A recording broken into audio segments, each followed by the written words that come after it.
it's Rosh Hashanah. Really? But you're close. Call to order the September 26th meeting of the Cary Town Council. And at this time, I'll recognize Councilmember Smith for our ceremonial opening. Thank you. Let's please join me in the Pledge of Allegiance. Allegiance to the flag of the United States of America and to the republic for which it stands, one nation, Under God, indivisible, with liberty and justice for all. We're now at the item of adopting the agenda. Over the last few days, we've seen an unusual amount of confusion online about the hotel proposed along Weston Parkway. So after speaking with District B Representative Don France and others on council, the applicant, we believe, it's in their best interest of the community to continue item 18REZ02 to the next regularly scheduled council meeting on October the 10th to allow the applicant time to hold a neighborhood meeting, an additional neighborhood meeting, to help ensure everyone has the facts of the case before we vote on it on October the 10th. And with that, Mr. France, I would like to offer you the option of making a motion to adopt the amended agenda. I'll make a motion to adopt the amended agenda. Second. There's a motion and a second discussion. Yes. Typically, when we do continuances, I thought it was when we reached kind of an impasse and we saw that some progress could be made. Are we, do we really see that here? What we've received in the past several days is just an enormous amount of misinformation. So if the goal is maybe to get that communication corrected, okay, then I guess I can see the advantage of the continuance. But I don't think we should be misleading anyone that I have no idea what the developer wants to do in that, but the impression I got from the staff report and everything else is a lot of those issues in the past have been addressed that were public concerns. So, I accept that we're going to continue, but I just, question, are we reacting to a lot of misinformation, and is this a good precedent to set? I bring that up only as, for discussion. Well, I'll definitely respond to that. In your district, there was a gas station on Kildare Farm Road where we did exactly the same thing. Absolutely. And that I felt that meeting was very beneficial, so that everybody was clear. The developer was clear of what the residents were concerned about. The staff was making sure everybody had the facts, and I was in the back listening to all the information. So I heard all the comments, and I think it was very valuable. So to me, giving the citizens the opportunity to speak rather than moving this rapidly through is what it appears to them, because some of them have just heard of this for the first time within the last couple of weeks. And so to give them that time to ask those questions, to get correct information, and talk to us about how we might vote on that. They might change our mind. We might hear information that makes us think a different way. That's Those are great comments, and you've put my mind at ease. I think that is a great example. I just felt like we ought to have some discussion on before we just go ahead. And I really do appreciate that. And that's a great example because it was exactly the same situation. So nothing really changed, but the opportunity was there so that folks could get the accurate information and the accurate facts. So that was fair, and I really appreciate that. Okay. Very good. And I thank you for that feedback. Absolutely. Any other comments under discussion? All in favor of the motion, please say aye. Aye. Any opposed? Motion carries unanimously. So what does this mean if you came here to talk about the hotel or to see the vote? You're welcome to stay. We won't be discussing the hotel tonight. However, we're not going to preclude you from discussing the hotel at Public Speaks Out. We're going to be working to hopefully get an additional meeting for you to work with the applicant. And the applicant we'll be working with the applicant to help publicize and schedule the meeting And while we don't have a date or location tonight, as soon, and I know the applicant is very eager to move forward with this meeting, so look for the information. Where would we see it? Mr. Stiegel, probably online? Or should they contact? We will reach out to everybody that has contacted us directly. Okay. And then we'll make other efforts to publicize it for those that we haven't heard from. Okay. Yeah. So if you've sent us an email, you'll get an email back telling you of this public meeting that we're going to have. And then, Mayor, for those that aren't able to make the public meeting, we can, from the staff perspective, engage in dialogue with them further in a way that would meet their needs.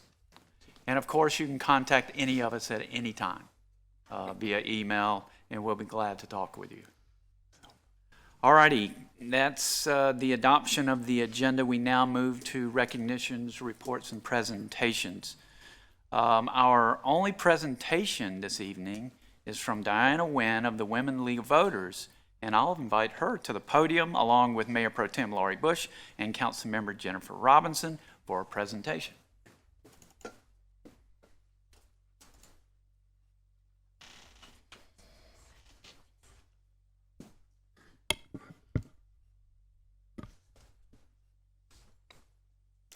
Good evening. My name is Diana Wynn. I'm president of the League of Women Voters of Wake County. We are a nonpartisan organization dedicated to encouraging every citizen to fully participate in their government's processes. So I'm thrilled to see so many people here at the town council meeting for those reasons. Last month, on August 22nd, we hosted our Women's Equality Day reception. And we host that reception every year to commemorate the 19th Amendment, which was passed in 1920. And the 19th Amendment to the Constitution is the amendment that granted women in our country the right to vote. And every year in August, there is a designated Women's Equality Day across the nation. At our Women's Equality Day, we honor every elected woman in our county, and we start at the state level. So every woman who is elected to state positions, every woman who is elected to a county position, and every woman who is elected to one of our 12 city and towns in our county, and the women in the judiciary. Unfortunately, Councilors Robinson and Bush were unable to attend that meeting. They were engaged in their duty here at a council meeting that night. So I think that every time we have this event, they're unable to attend, unfortunately, though we do appreciate that they have responsibilities here.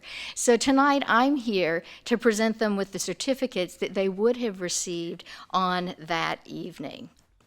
And I'll do them one at a time. First, the League of Women Voters of Wake County presents this certificate to Councilor Laurie Bush in recognition of her public service and in commemoration of Women's Equality Day.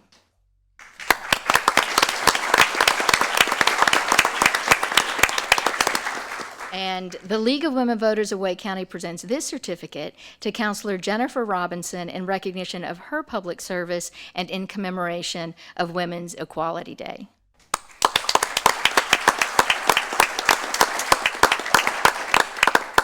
On behalf of the League of Women Voters and as a resident of Cary here, I thank the women for their service, and I also thank the men on the council for their service to the town of Cary also. Thank you very much. Thank you, Ms. Wynn.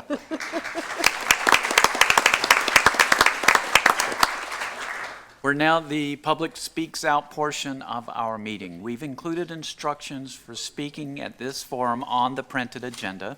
And if you would like to speak at Public Speaks Out, I would ask that you take a seat in the rows to my right that are reserved and follow the instructions on the agenda. Public Speaks Out speakers have 3 minutes each for their comments, and speakers may speak on any topic as long as it's not a public hearing. The 3-minute time limit will be enforced, not to be rude, but to be fair to all of our speakers. There is a timer on the podium, and when that timer turns from green to yellow, that means there's 30 seconds remaining, and when the yellow turns to a flashing red, that is the moment I will interrupt you, again, not trying to be mean or rude, but to be fair to all of our speakers. To help have an efficient public speaks out meeting. We ask that if you're here with a group, that the group has a spokesperson to speak on behalf of the entire group to reduce repetitive comments. Also, if you would like to speak next after the person that is currently speaking at the podium, I would ask that you please stand in the stairway behind the clerk on the stairs and wait your turn. That signals us that we have another speaker, and it also helps us move more efficiently. I thank everyone in the audience for understanding that this is a business meeting. Please do not applaud, make remarks from your seats, or anything else that may distract from the meeting. So Public Speaks Out has a 1-hour time limit. The reason I mention that is because I see a lot of people over there that want to speak. So we need to be efficient and we need to stick to our time limit. So now is the time for Public Speaks Out, and I would invite our first speaker forward.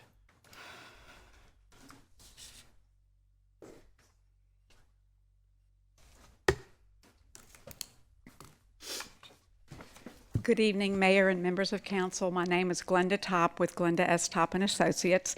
I am here tonight to address an item that is on consent. It is case 18 REZ 30, the Twyla Road North PDD rezoning.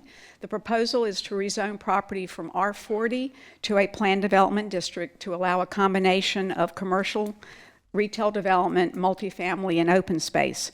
The parcel is designated as a commercial center on the Future Growth Framework map, which allows both retail, commercial, and multifamily development. Staff recommended approval with the conditions offered by the applicant, and the Planning and Zoning Board recommended approval with a unanimous vote. Since the public hearing, the number of units has been reduced and the amount of commercial and retail square footage has increased.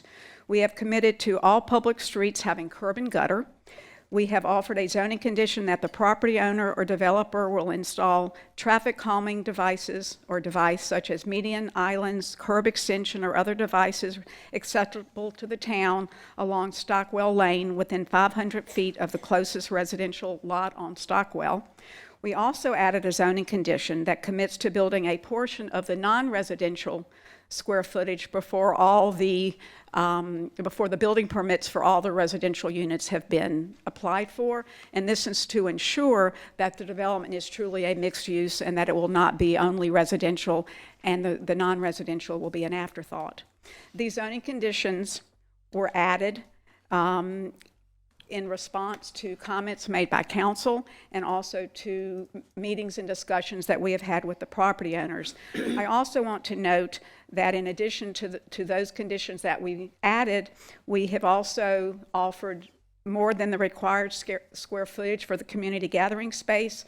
There is a separate neighborhood recreation site, and on one of the plans within the plan development application, it does show a pedestrian system, both a trail system and a sort of like a sidewalk trail system throughout the entire development to allow for people living there to be able to have complete access around the property.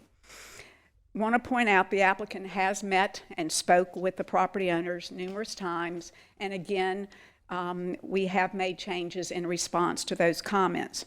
As identified in your staff report, the proposed rezoning complies with policies found in the Cary Community Plan. In looking at this site, in addition to other properties that are either approved and are proposed for commercial development near or at the intersection of NC 540 and Morrisville Parkway, the commercial center designation at this location has been met. We ask for council support. Thank you. Thank you, Ms. Topp. Next speaker, please.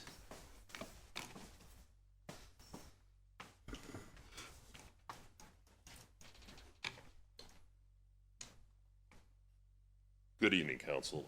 Good evening, audience members, members of staff who have been very supportive and very helpful through our 10 months working with the town of Cary on the Twyla North PDD. I'm Evan Vlamic, representative of the applicant, GCI Residential. Wanted to inform you of a meeting that took place last evening with some of the members of the Friars Gate subdivision, who will be our future neighbors immediately to the east. Meeting was very productive. We have agreed in form, basically in a letter of intent, to a private agreement to do some additional work over and above what is required in the PDD and what is required in code to make those members of the Friars Gate subdivision more or less content with the development coming in on Twyla Road.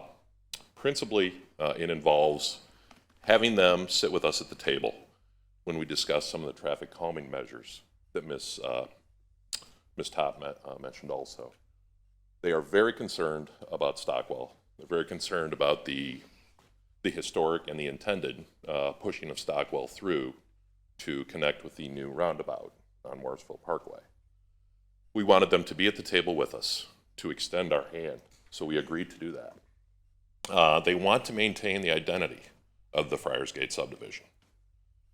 We offered to help them by monument signage, certainly with the approval of the town of Cary, and with the approval of the residents, to further identify at Highcroft and Morrisville Parkway the Friars Gate subdivision, so that they maintain their identity.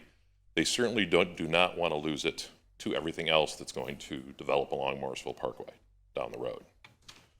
Further, there were some other things. They're interested in moving their mailboxes, and we agreed to help them with the consent of staff.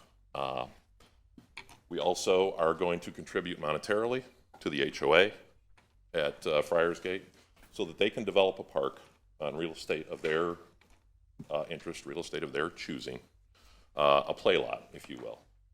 We haven't found acceptable real estate yet, but we want to help them do that in order to really keep the integrity of their development and the integrity of their subdivision. One of the things we discussed further was the impact on schools that our development will have. Market research and industry rule of thumb indicates that basically for every 100 multifamily units, you'll have 10 to 12 students of all ages. Our experience in Raleigh, and I was at one of our newest assets in Wake Forest this afternoon, roughly 300 units and 30 school-aged children. And that's what we see the impact, and that's what we expect the impact to be on Cary when we develop our multifamily project there. Again, we thank you for the 2 public hearings before this body. We thank you for the neighborhood meeting. I definitely thank staff for all their time and attention to this matter. We thank you for the unanimous recommendation of Planning Commission. We thank you for the very open meeting before Planning Commission about the project. We appreciate your consideration this evening. Thank you. Next speaker, please.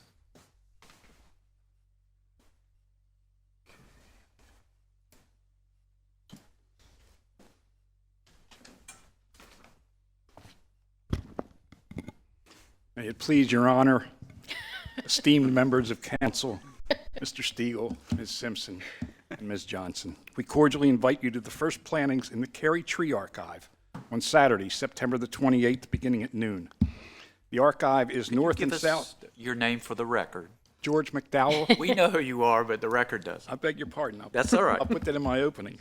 The archive is north and south of the easements of the White Oak Creek Greenway, where the Greenway exits westward from the tunnel under Cary Parkway and for a distance of about 2,000 feet. The land, unbuildable in perpetuity, is owned by the Parkway HOA. It's now a 6-acre grassy field and will be transformed over several years into a field of trees. Trees are all that it will contain.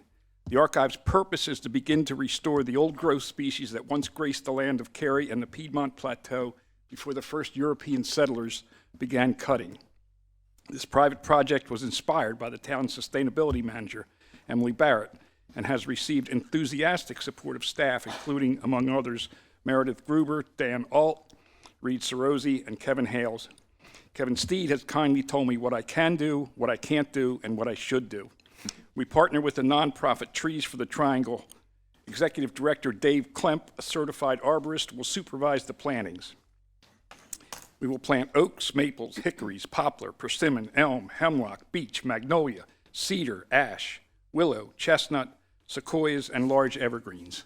Mr. Steed suggested native fruit and nut trees as infill to attract wildlife. These trees will be clones and direct descendants of historically notable trees, such as, for example, the Liberty tree, the Angel oak, the Anne Frank tree, the apple tree under which Sir Isaac Newton sat, and the General Grant, which is a giant sequoia designated the nation's Christmas tree by proclamation of President Coolidge. The purpose of planting descendants of notable trees is twofold. First, it will increase the cachet of the archive, and thus perhaps the interest in it. Second, these trees, by their longevity, have demonstrated their abilities to weather what the earth has thrown at them through the ages, and that therefore their presumably superior genetic makeup will result in descendants that will aid humans as our climate grows ever harsher. Reed Serosi and I will build an application that, using cell phone GPS location technology, will inform the user about the tree next to which she stands, such as its species, the date planted, by whom planted, notable ancestor of the tree, the purpose of the planting, and what I hope will be the most important in many cases, the name of the person in whose loving memory the tree was planted. Thank you very much. Thank you, Mr. McDowell. Next speaker, please.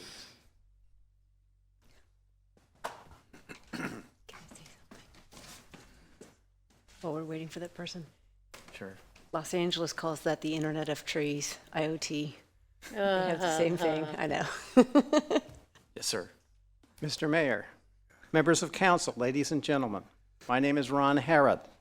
Thank you for this opportunity to speak to you again in opposition to the rezoning application 18 REZ 22 Branton Drive and Green Level Road. I'm a longtime resident of White Oak Estates and owner of the residential lot that adjoins the 300-foot northern border of the subject property. My Cary lot has more acreage than these two parcels combined.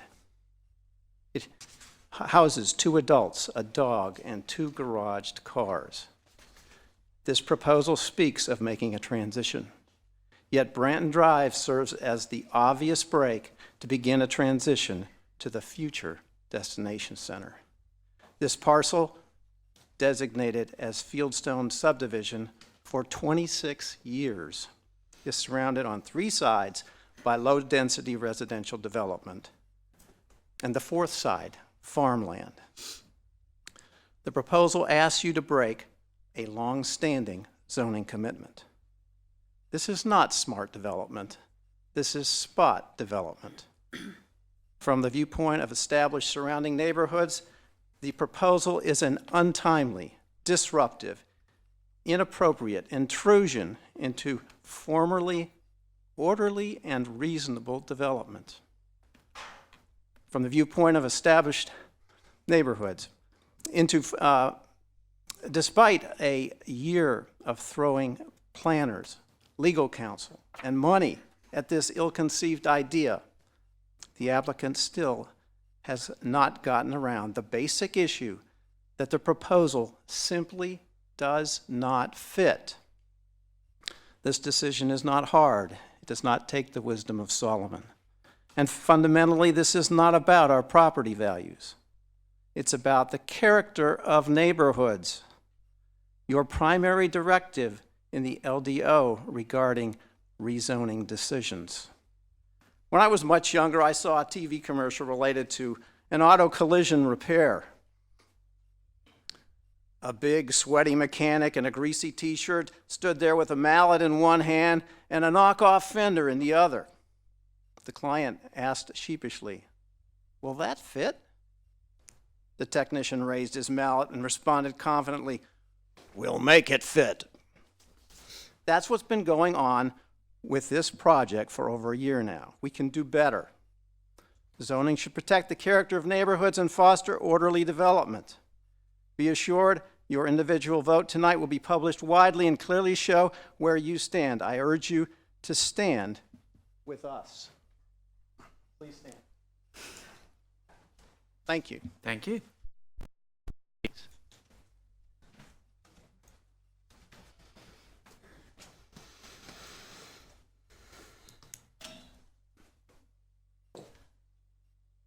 Good evening. My name is Luben Nike, and I believe this is the 3rd time I'm here to speak in front of you. For one, I just want to say thank you for this medium again. The last time we came, we talked about the rezoning for Twilight South or North, I can't even remember. And the feedback from the mayor after we spoke was, I want you guys to ensure that you go back to the developer and in good faith try to work something out. Obviously, when we came out and I spoke, you could see why I was passionate about the rezoning as a parent, as a resident, and just a concerned citizen of the community. And over the last few months, we came to the realization that it was inevitable that this will move forward. And we weren't against it moving forward. And I do hope whatever that you guys decide to do is fine. So what I'm here to do or to say today is we have in good faith met with the developer. I want to commend them for their transparency to the extent that they could. We met with them last night. They talked about what they could do to help us alleviate the impact and the pressure, and also to ensure that the character of the neighborhoods are still preserved to the extent possible. Now, they've committed to it, and they hopefully they will keep to their commitment. What I'm here to at least bring up to you tonight is, as this project goes on, I want us to be cognizant of two things. One is the impact on schools. I know the gentleman mentioned that when you have such a development, it wouldn't necessarily impact schools, which, given the nature of the development, that may be true or wrong, right? But currently, those schools are capped. Highcroft is impossible to get into right now. Mills Park is impossible to get into because it's just capped. So as we go forward, let's be very thoughtful about what remains of those schools. What is the impact on those schools? So that's the biggest thing. The other thing I wanted to bring up tonight is the traffic light on Highcroft and Morrisville Parkway. So the gentleman mentioned about helping the residents move their mailboxes. Even though it sounded comical, that the concern is moving mailboxes, the reason is because right now, when you are coming from Highcroft, trying to get across the other side, Morrisville Parkway, is impossible, even with the construction going on, because cars are currently zooming past, the construction cars are zooming past. Now, when you have that road fully open, going straight to 540, if there's someone on Highcroft trying to cross the other way or make a left turn on Highcroft without a light or any kind of traffic calming measure, it becomes very dangerous. You can imagine somebody trying to go across the street to go get their mailbox, and God forbid an accident happens. And when we met with Katie, we did express that because we don't want to come back here. So sorry to have to interrupt you. Your time is expired. Oh, sorry. No, that's okay. Anyway, I just want to bring it up. I want to thank the developers, and I just want to at least traffic and the schools are important. Thank you very much again. Bye. Next speaker, please.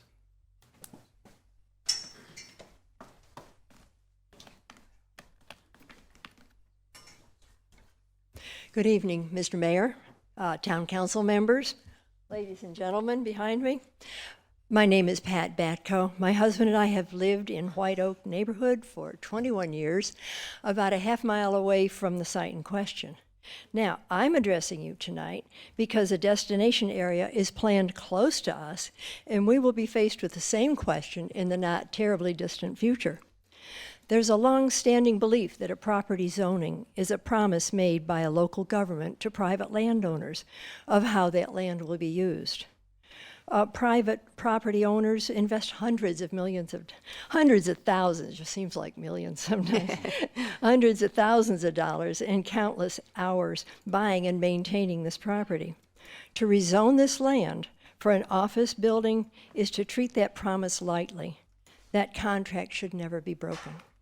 Will those who oppose the rezoning please stand?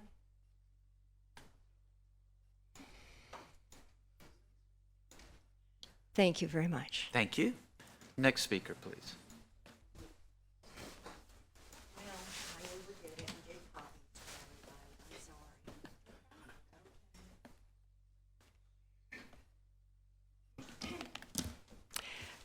Good evening, everyone. My name is Pat Andrews, one of two original owners in White Oak Estates.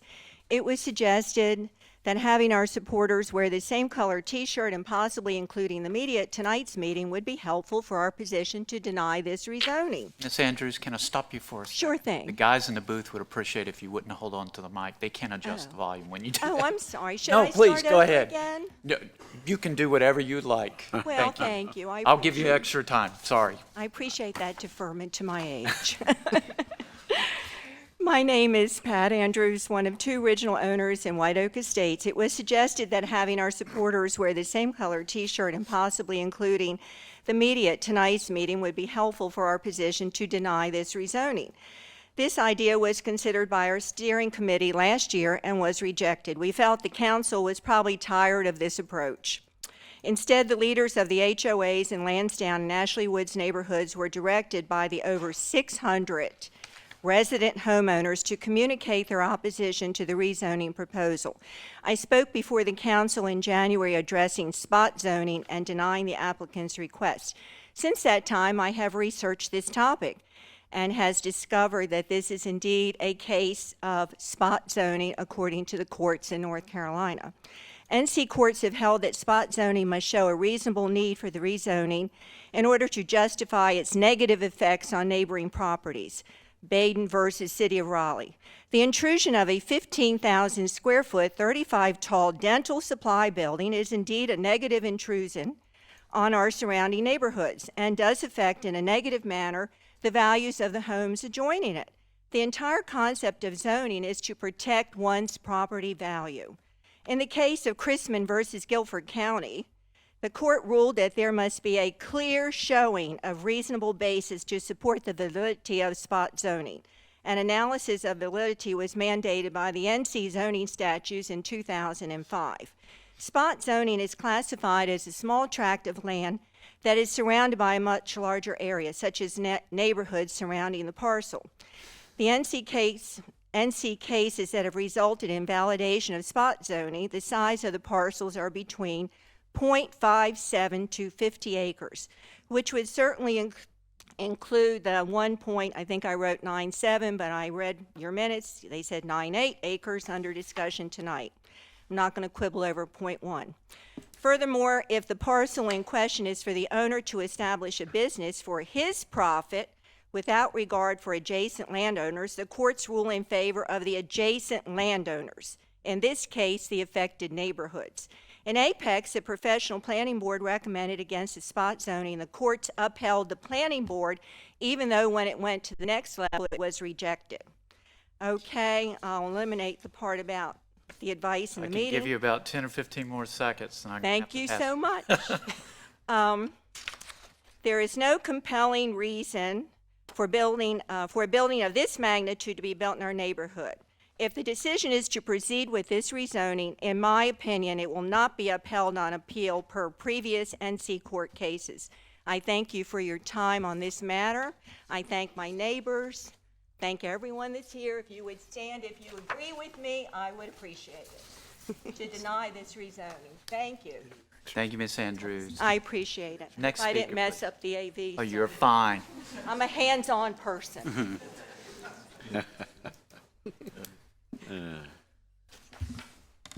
Good evening. My name is Lee Williams. I'm the co-founder of a Cary-based organization called Towards Zero Waste.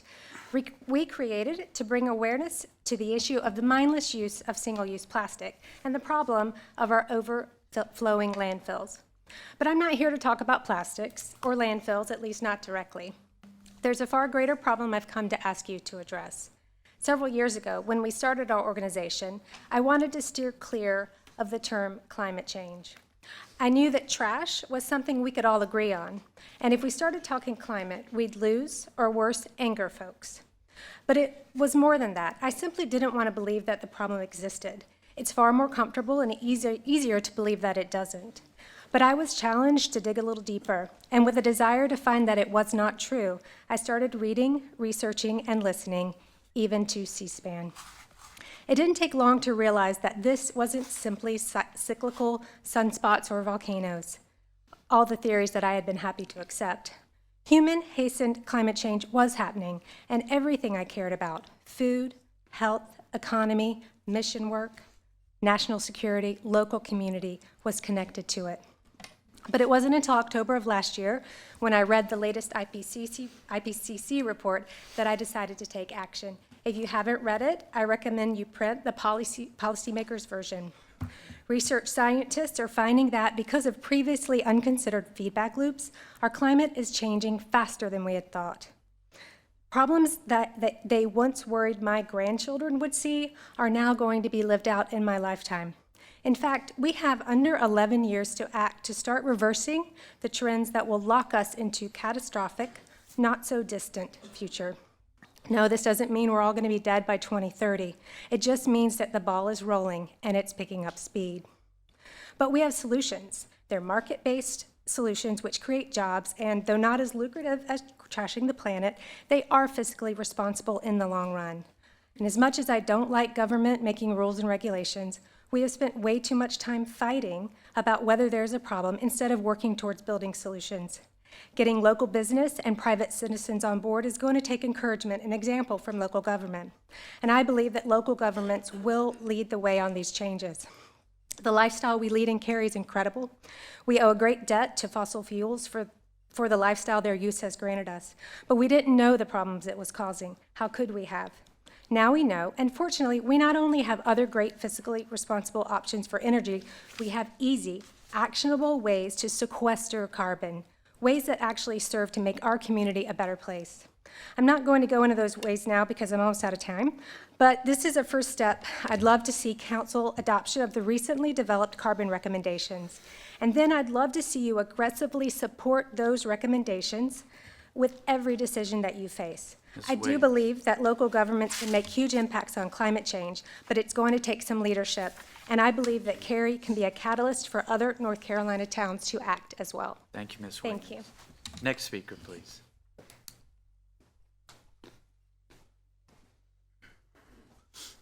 Hi, I've spoken here before on similar issues, but my name is Steve Burke. I live in the Northwoods subdivision, and I frequent the Old Reedy Creek area for cycling.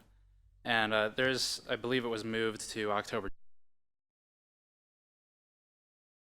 So primary points of concern I had, as a business owner, I do recognize that business is business and business will grow, and it's not, we can't prevent development of land forever. However, the hotel agenda currently calls for an 80% increase in height from the 50-foot limitation.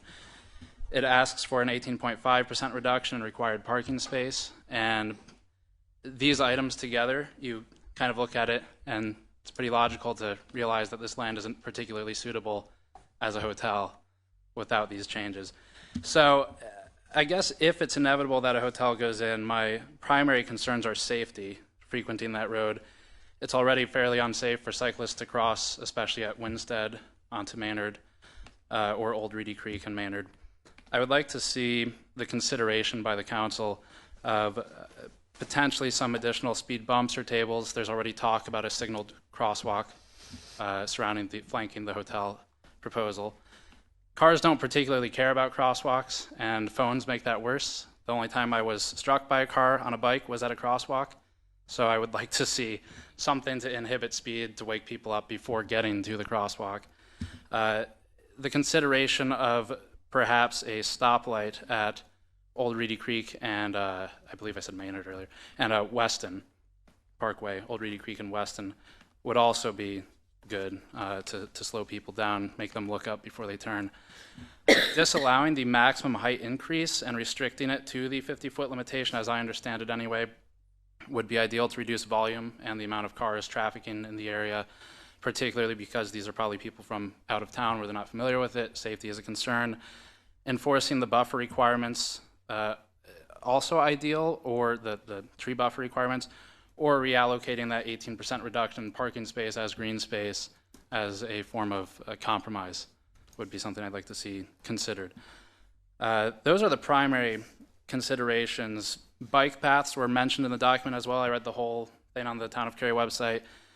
Bike paths are a nice consideration. Separation physically with a median or some other barrier would be preferential to, again, you drive on that Old Reedy Creek Road enough, especially ride on it on a bike.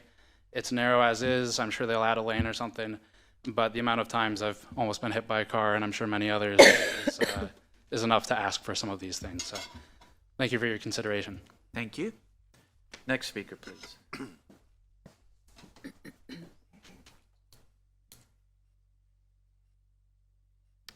Hello, good evening, Mayor and Council. My name is Dave Anderson. I live at 1209 Enora Drive in Apex, and I'm here representing as an officer of Triangle Off-Road Cyclists. We're a volunteer organization dedicated to ensuring the future of mountain biking in the Triangle. Last year alone, we held over 300 events, attracting thousands of folks out to encourage them to get out and be active and in nature. Many of those events we held right at your northern border in Lake Crabtree County Park.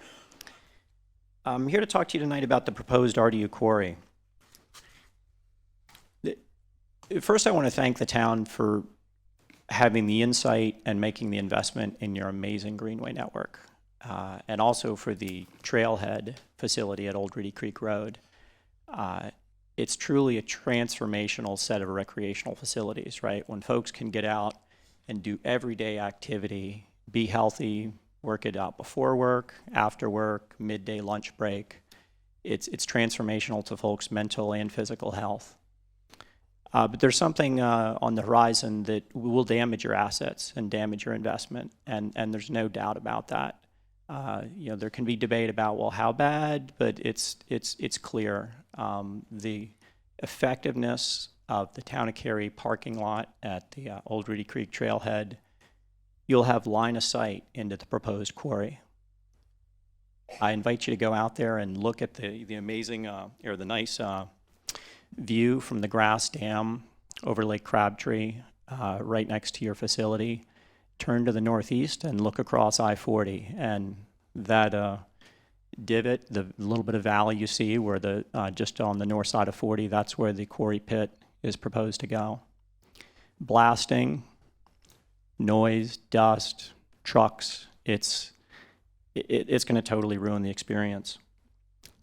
So I want to pivot for a second and talk about, I think it'll definitely damage the experience for your citizens and for the investments that the town has made in these facilities.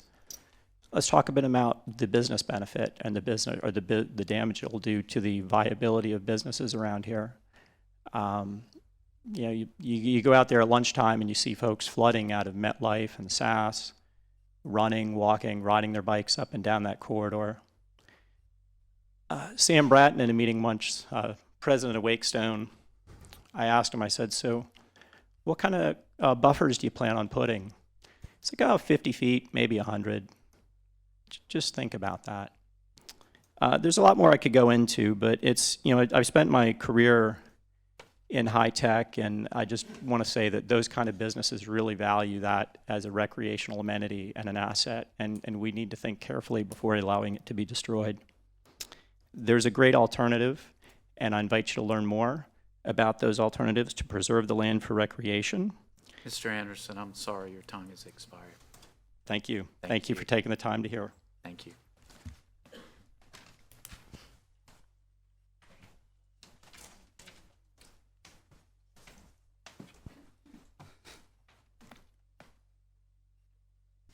She's got a calendar for Umstead State Park from our contest started this month through the end of next month, so we hope you accept that gift. I'm Dr. Jean Spooner, chair of the Umstead Coalition, and I am here tonight to ask the town to state their opposition to the proposed RDU quarry, join the groundswell of citizens who are urging their elected officials to help protect this critical Oddfellows track so we can enable increased recreational in this corridor and an enhanced true bike center in conjunction with Umstead State Park. I am sure there are many in this audience who are opposed to the first private rock mine on public property in North Carolina on this critical land next to Umstead State Park. Could you join us and rise if you are opposed to this quarry, please? We would lose this environmental sensitive of that forest that protects Umstead State Park and the opportunity and this connected vital green space next to your park. This is, as Dave just said, your connected corridors, the Black Creek American Backhoe Trail, et cetera, with Umstead State Park and Lake Crabtree County Park. Also, I sent you an email yesterday, and that's a follow-up from a previous citizen who sent you an email. Imagine they've only promised the stone going over Crabtree Creek, which itself is a huge problem of noise and trucks over a new bridge on Crabtree Creek next to Umstead State Park with a conveyor belt, which is not this little innocent conveyor belt. This is huge Etch-a-Sketch rector set thing. I mean, it's humongous and it's noisy, right next to our amazing part of our Umstead State Park. But they've not committed anything about that logging trucks and the dirt calculate if it's a 50-acre pit, only 20 feet of overburden, we think it's more. That is 500 large trucks a day for Monday through Friday over 1 year going on your amazing corridor there connecting Black Creek Greenway Trail and Umstead State Park. Amazing. I mean, so at minimum, we would ask two things. One, a statement from the town of Cary that you would oppose and not allow that carriage of the logging trucks and the dirt trucks to go over your one-lane bridge that DOT has said Cary owns. You can see the public record of DOT saying you own it. And in writing and sever that so that we can assist that we don't have that 500 trucks a day for 1 year.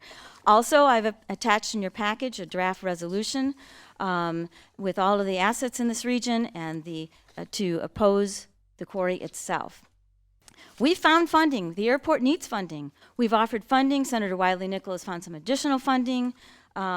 We love the airport. We want to provide the airport with equal or more greater opportunity. Plus, we offer, the UNC School of Government has confirmed, a financial incentive, a financial sustainable income from what we've offered in cooperation with Public Lands and Umstead State Park. I'm sorry, your time is expired. Appreciate it. Join Raleigh in their opposition to this quarry. Thank you very much. Thank you.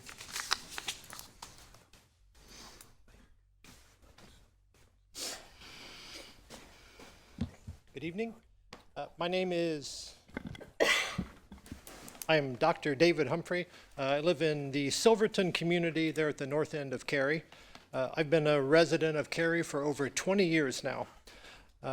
And living there at the north end of Cary, I'm a regular user of William B. Umstead State Park and the Black Creek Greenway and the relatively new Lake Crabtree Greenway that ties in there together. That also makes me a regular user of that new parking facility and the bathrooms that are there along Old Reedy Creek Road. Thank you for those. That's a great facility. I'm out there several times a week, and as a lot of you probably know, that facility is it's well used, which speaks to the popularity of that. If you go by there on weekends, there are times when there are practically no spots available. So we love having that there, but it's been a tremendous help to the recreational community that's out there. So we appreciate that. And as the two previous speakers mentioned, I'm also here to speak this evening in opposition to the RDU stone quarry. So I just wanted to inform you that losing that piece of land, which is known as the Oddfellows Tract, would cause some irreparable harm to the north end of Cary and to the recreational facilities there. It would be a loss of about 105 acres of wooded land. It would effectively sever the connection between that nice new parking facility and bathroom facility, the connection between it and William B. Umstead State Park. And as a longtime resident of Cary, I can also tell you I'm concerned about the fact that if there's a stone quarry there, after the overburden is removed, we would have 2 or 3 decades of drilling and blasting and air quality issues with all the dust and the dirt that would be generated by the stone quarry there. So I'm joining in with the 2 previous speakers to mention that we would like for you to come forward with a resolution to prevent the trucks from removing the overburden. And again, it would be something like 500 trucks a day for about a year coming up the Old Reedy Creek Road corridor there. And we would also like we would like for you to come forward with a resolution opposing the stone quarry on behalf of the town of Cary. Thank you. Thank you. Next speaker, please.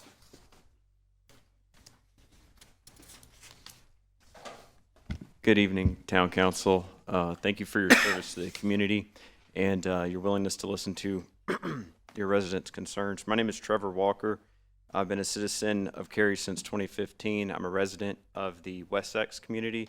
There are other members of the Wessex community here tonight, and if they would like to stand up, I believe that they would agree that we would appreciate your opposition to rezoning 18 Res 02. My personal concerns with 18 Res 02 deal with the doubling of the maximum height and the practically halving of the buffer width. I have concerns about the impact on the aesthetics along Weston Parkway, as well as the hydrologic water runoff associated with decreasing the buffer, increasing the impervious surface,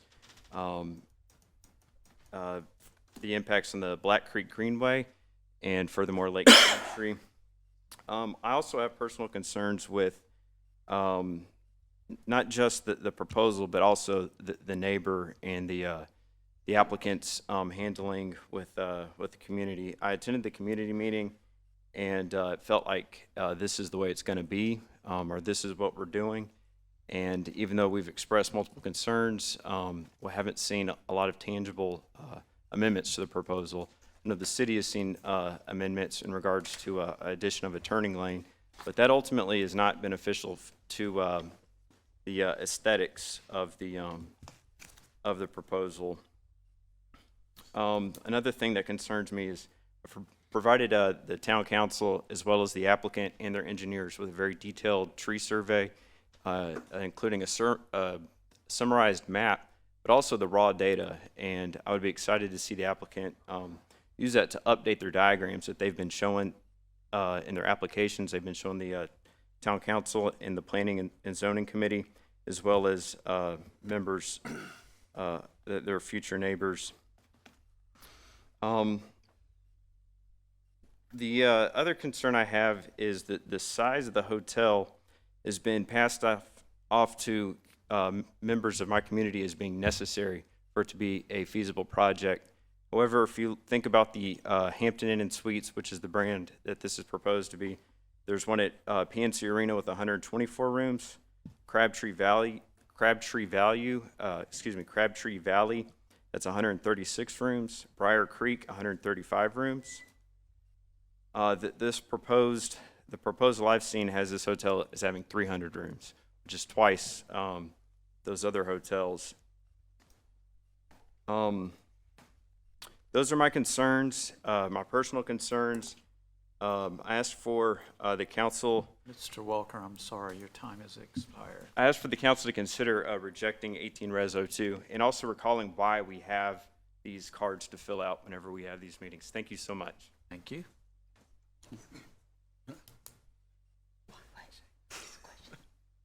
Good evening. J.W. Sharon. I represent Twyla Road North. And instead of having them all come down tonight to speak, I'm going to speak for them. But they are here. I'd like for them to stand for a moment. Thank you. For 35 years in this business, as a planning consultant, planner, broker, land developer, whatever you want to call it, I've never had a case to go for 8 years, 8 arduous years. But I love a challenge. It's been a tough one.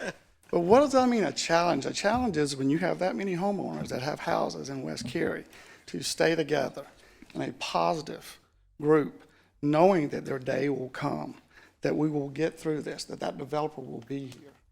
We've gone, as I mentioned before, through many other people.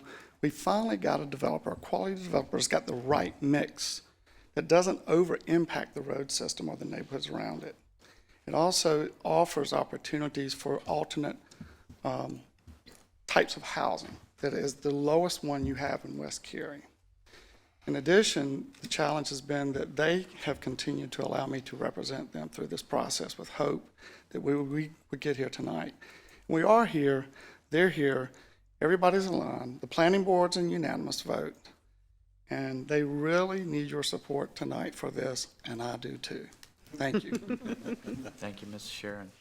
Next speaker, please.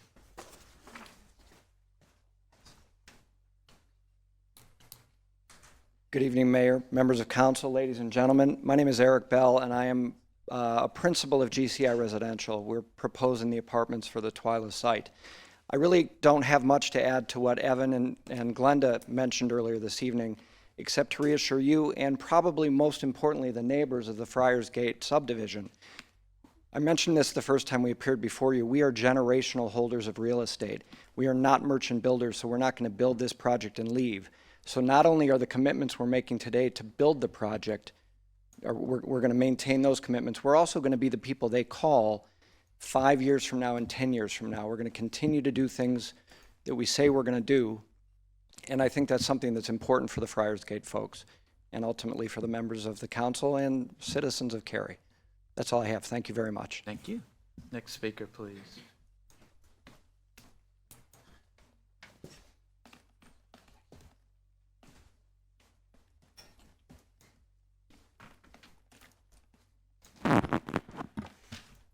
Good evening, Honorable Mayor and members of the council. My name is Shirish Bharsade. I am a resident of Friars Gate subdivision, and I have other folks here also from our community. You guys please stand up. Yeah, I'm not going to repeat what Olu said, so. But just finishing off what he couldn't, we are definitely concerned about the traffic on Morrisville Parkway and urge you guys to put up a traffic light there, so at least it's regulated. It is becoming increasingly difficult to especially make a left turn on Morrisville Parkway, and that is just going to continue to grow as the traffic grows. And I understand you guys should be in receipt of an email from us about our petition, and we did receive your email, ma'am, regarding that you have reviewed it. So thank you. So please do give due consideration when you guys make a decision. That's all we are here for. Thank you. Thank you. Next speaker, please.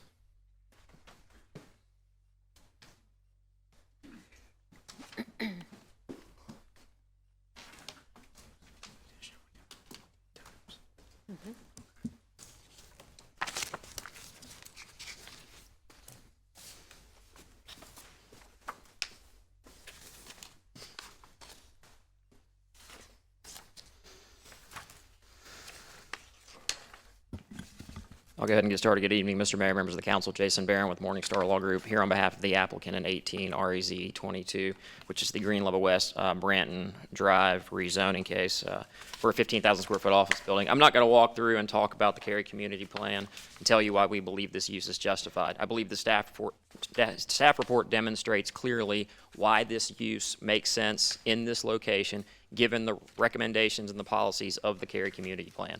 Your Planning and Zoning Board agrees with that position and has recommended approval of the case, or excuse me, has found consistency with the case. Your planning staff agrees with that position and has found consistency with the case and has recommended approval. One of the things I wanted to address is the location of an office building adjacent to existing residential. I appreciate the concerns of the neighbors who live next door. If I were in their shoes, I would be very, very concerned about a change in use next door. It was residential, it's now going to be office. How is that going to work? It works. It works in the town of Cary. And what I've just handed out to you is information that I shared with the Planning and Zoning Board when the same question came up. How is this going to fit next to an existing single-family residential community? And so I've just pulled a handful of examples. The first is a 34,000 square foot office, 3 stories tall, located at Northwest Cary Parkway, immediately adjacent to single-family lots, and those are quarter-acre lots that you see on that page. The second page is a 13,880 square foot 1-story daycare, again, located immediately adjacent to lots ranging from 0.24 acres to 0.85 acres. The third example is it's a 14,000 square foot daycare, again, a 1-story. It's located behind the Fresh Market, actually, ironically enough, adjacent to the existing Net 32 location, the applicant in this case. And the lot sizes that building is adjacent to are 0.4 to 0.51 acres, very, very large lots by current Cary standards. And the last one is probably the most recent and maybe the best example that I could come up with, and that is Preston Development's recently completed very beautiful offices over in Weston, and that is a roughly 12,000 square foot building right at the front of the neighborhood. And I mentioned that's why I think that's a good example is because ultimately this building will be located at the end of a destination center. It will essentially be situated at the front of a neighborhood as you transition away from very high intensity, highly dense uses located around the interchange at I-540 and Green Level West Road. And so the Cary Community Plan supports this use. There's no question that these uses can function correctly, can function in a way where residents, I'm guessing you all don't receive complaints from residents who live in the examples that I've just given you, complaining about noise, complaining about traffic from the adjacent uses. And so I do want to note that it can work. Hopefully that assuages some of the concerns of the folks who are here to speak in opposition to the case. Thank you. Thank you, Mr. Barron. Next speaker, please.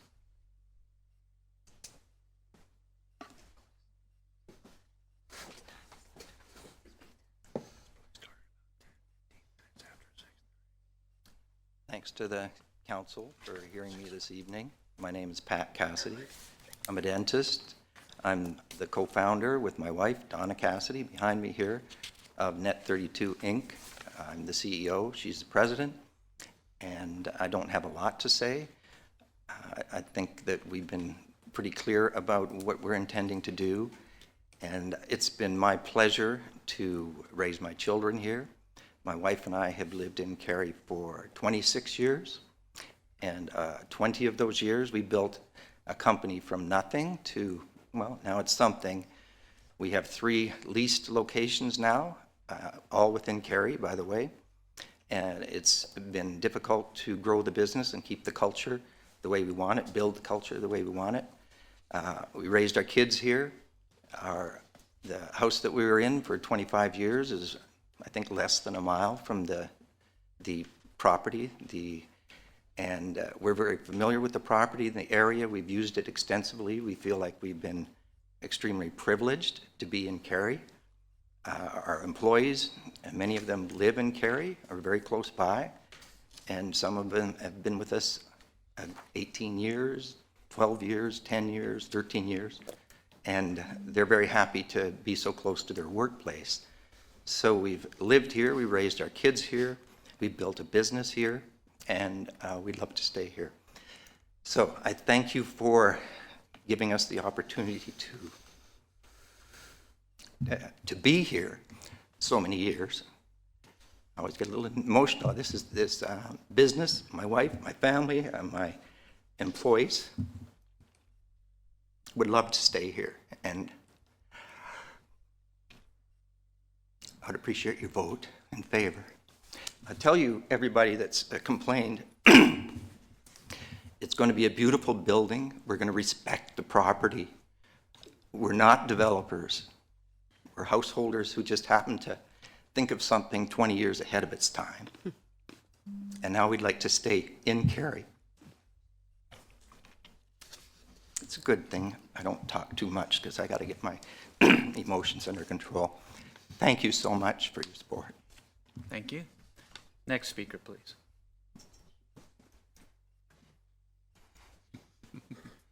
Hello.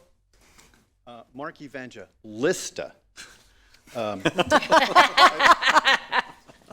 live in Regency, and sometimes I live in that last row back up there.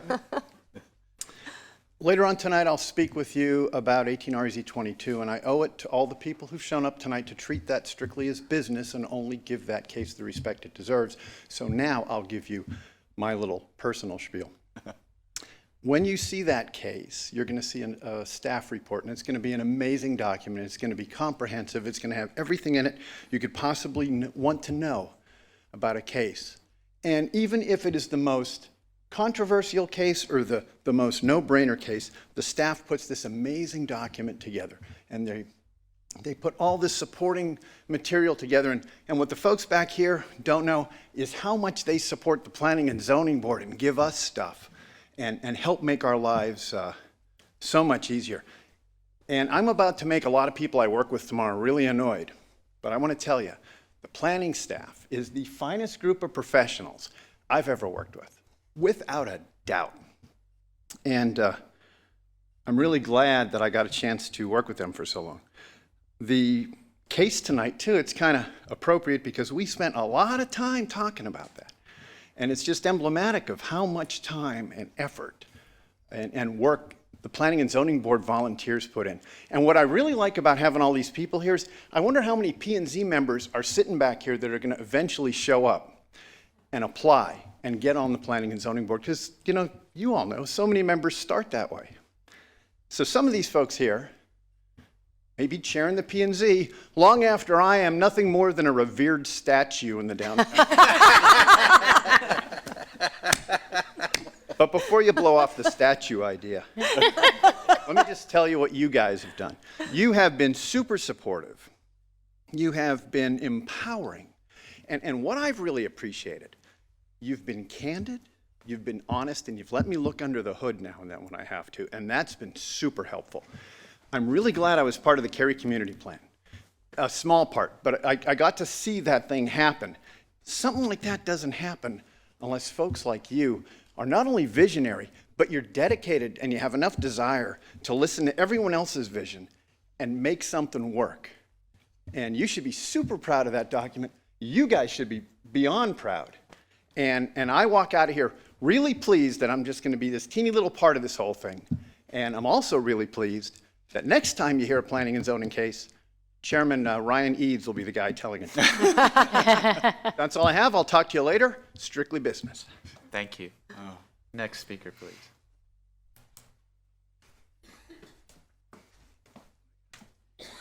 Hello, Mr. Mayor, Town Council members. My name is Emily Stansel. I've lived in Cary since 2011. This is my second time speaking here. And I was actually sitting in the audience thinking, what does it feel like to sit where y'all are sitting? Did the last hour feel like a bunch of complaining? Do you walk away actually remembering what the majority of people say? And I don't know. I can tell you when I was thinking about coming here today, I was like, I'm tired. I've been at work since 7:30 and my brain's fried. But the reason I'm here is because I care about this town and how it grows and evolves. I live near Weston Parkway, and the thought of that hotel in that small little triangle area, and please, if you have not driven down Weston Parkway and seen where they want to put this hotel, please go do that. Just the thought of it's like, why would we do that? We're Cary. We can have whatever we want. People want to live here. They want to work here. They want to grow here. Why do we just sort of take the first offers that come around?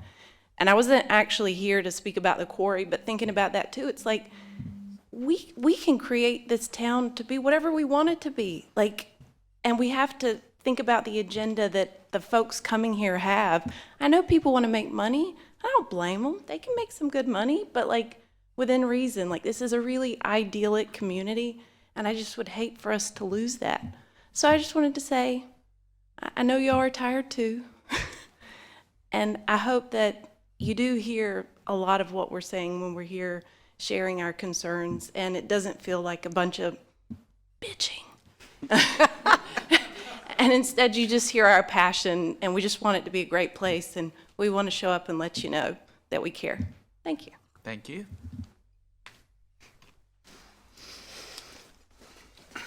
We've had speakers for 56 minutes. That means there's 4 minutes left. Time for one more speaker.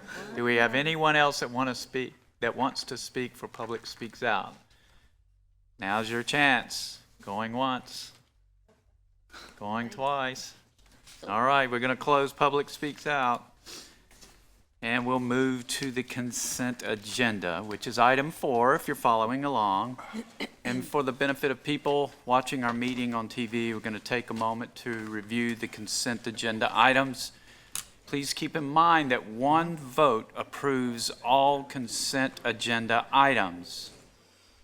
On the consent agenda, we have Act 11 amendments to the Land Development Ordinance and Town Code and associated policy statement. We have 19 REZ 13 White Oak Church Resource Building rezoning. We have the bid award for the Cary Apex Water Treatment Facility surge tank and thickened solids pumping station improvements. That sounds awesome. I know. We have council recommended advisory volunteer appointments. And we have 18 REZ 30 Twyla Road North PDD rezoning and consistencies statement. Would council members like any of these items pulled for discussion? If not, I would entertain a motion to approve the consent agenda. I'll make a motion to approve the consent agenda. There's a motion. Second. And a second. I just want to say one thing in discussion to the gentleman that was here, that's been here before. He talked about schools being capped. And of course, he probably knows that we can't control school assignments, and we cannot not allow a development because of the capacity of schools. That's called a school APF ordinance, which is invalid, I'll just say that. And then the traffic signals, we can work with you. The NCDOT controls whether or not a traffic signal goes in. However, we have measurements and criteria that we collect, and we lobby on our citizens' behalf to NCDOT. So what I would invite that individual, and I can't see him, I don't know if he's still here, if you get this message, is to contact us. We'll put you in touch with the right staff member, and they can get you that information on how to proceed. and how to hopefully help in that area. Any other discussion on the consent agenda? All right, all in favor, please say aye. Aye. Any opposed? Motion carries unanimously. We now move to our public hearings. This is item 5 on your agenda. Same rules apply for public hearings that apply for public speaks out, with one exception. Speakers now have 5 minutes instead of 3 for their comments. Our first public hearing is 19A12, Herbert and Anita Bailey annexation. Mr. Nicholas will introduce the hearing. Council may take action on this item. Mr. Nicholas. Thank you. Good evening, Council. This request is for annexation of 4 properties totaling 4.7 acres. It's located on the west side of Evans Road, approximately 900 feet south of the intersection with West Dynasty Drive. The annexation also includes 0.9 acres of adjacent right-of-way. Property is contiguous to the corporate limits. It's located within Cary's ETJ and is currently zoned residential 8 conditional use. The request is associated with a development plan that proposes a subdivision of 12 lots for detached dwellings, and this is consistent with the property zoning that was approved in 2016. That concludes the presentation. Thank you, Mr. Nicholas. Now's the time for the public hearing for 19A12, Herbert and Anita Bailey annexation, and I would invite our first speaker forward. Anyone to speak at this public hearing?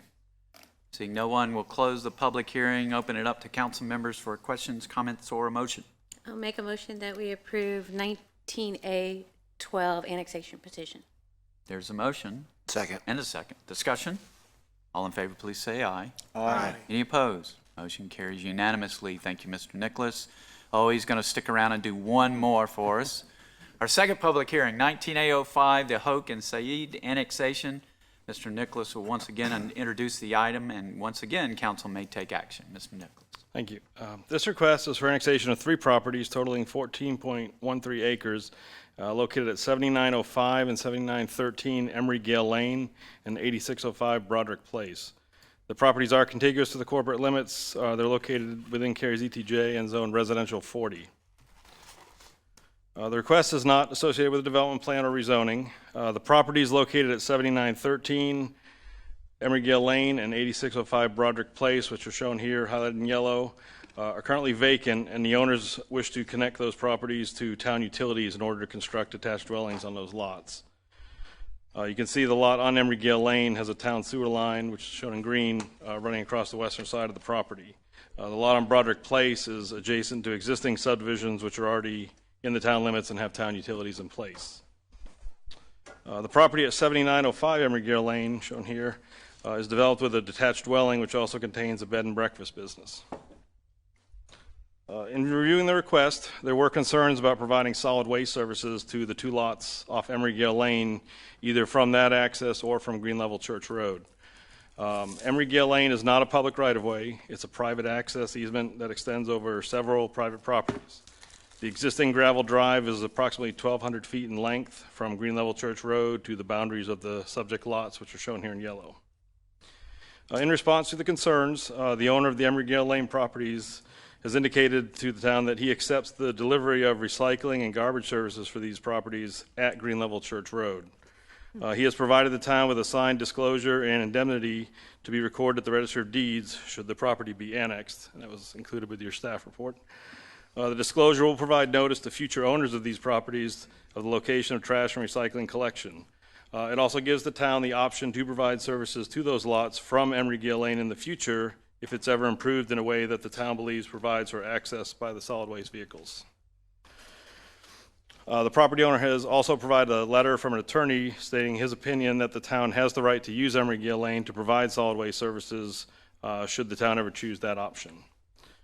So based on the documentation provided by the owner, staff recommends that if council chooses to annex all 3 properties that are part of this request, that it be with the understanding that household trash and recycling for the properties accessed off Emery Gale Lane will be provided at Green Level Church Road as described in the disclosure document. The remaining lot in the annexation would receive its solid waste services at the point where it connects to the adjacent roads in the subdivisions next to the property. That concludes the presentation. Thank you, Mr. Nicholas. Now it's time for the public hearing for 19A05 annexation, and I would invite our first speaker forward. Anyone here to speak at that annexation public hearing? Seeing no one, we'll close the public hearing, open it up to questions, comments, or a motion. Make a motion to approve annexation 19A05. I'll second it. Motion and a second. Discussion. All in favor, please say aye. Aye. Any opposed? Motion carries unanimously. Thank you, Mr. Nicholas. We now move to our third public hearing. It's item 5.3, Act 13 Amendments to the Land Development Ordinance. Stormwater Development Manager Matthew Flynn will introduce the item. Council will not take action on this rezoning tonight, but it will be referred to our Planning and Zoning Board, with the exception of Mr. Evangelista, I guess, who's not going to be there. Just kidding. This item will return to council at a future meeting. Mr. Flynn. Good evening, Mayor. Good evening, Council. This is the Act 13 Amendment to the Land Development Ordinance to revise the Town of Cary's floodplain standards.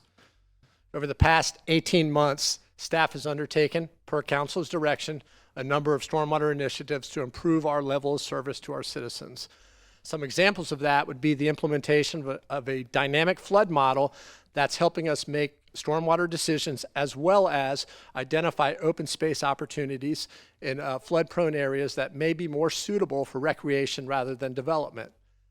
Staff is also proactively maintaining our storm drain systems, as well as upgrading infrastructure that may be failing or undersized, that's reducing flooding frequency in a number of problematic areas throughout the town. Tonight's ordinance revision is another important step in the implementation of our adaptive stormwater policies. None of this work is being done in a vacuum. We have 45 staff members from multiple departments collaborating on this, as well as, and most importantly, a citizen working group that consists of stormwater experts, developers, and citizens who have been directly impacted by flooding. This work is ongoing, and we continue to work with that group in the future. So before we get to our action item, just some background to frame this. This is a modern subdivision example in the town of Cary. And you'll notice that all of the development is located well outside of the flood-prone areas, which are the riparian buffers in the floodplain. You'll also notice highlighted the storm drain system terminates into a stormwater control measure that's designed to mitigate water quality impacts as well as water quantity. Our current requirement is to mitigate up to the 10-year storm, which has been an effective strategy in greenfield development settings. However, we're starting to transition more into infill and redevelopment, and as a result, we're going to change our standards to reflect that. A number of properties in infill were developed prior to our current stormwater regulations, and as a result, they're in flood-prone areas. So the purpose of this revision is to A, ensure we don't expand that flood footprint, and B, to ensure we're not exacerbating existing conditions on our citizens. A good example of how this will be effective is the Stone Creek Village development, which is located at Rigsby Farms. This is back in 1988 when it was all a farm. And in the late 90s, the Rigsby Farm subdivision was built. And you'll notice a number of the properties to the north were built adjacent to the stream and experienced backyard flooding. In 2005, when Stone Creek Village came in for a rezoning, it was a high-density, mixed-use development. There was a lot of fear from those residents that flooding would get a lot worse and possibly impact their structures. As part of that process, the developers offered a condition to mitigate the 100-year storm, and as a result, we have a great mixed-use development, and those flooding fears never materialized. The stormwater management works. We know it works. So with that in mind, staff is proposing, in an effort to proactively manage our floodplain, in addition to our current regulations, that new development analyze the 100-year storm and mitigate appropriately to ensure the 100-year storm does not adversely affect our citizens. This will give our citizens and council assurance during the rezoning process that during development, stormwater will be mitigated. It also allows developers predictability in the rezoning process and will save them time, effort, and in some cases, money. Developers will have two options: a prescriptive option, which is to mitigate on-site the 1, 2, 5, and 10 and 100-year storms.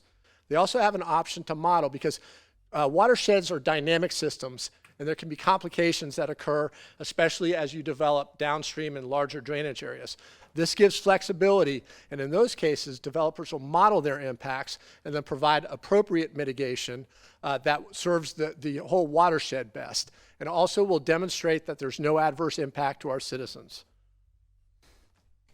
The whole purpose of this is to maintain a high quality of life for our citizens and to separate development from flood-prone areas.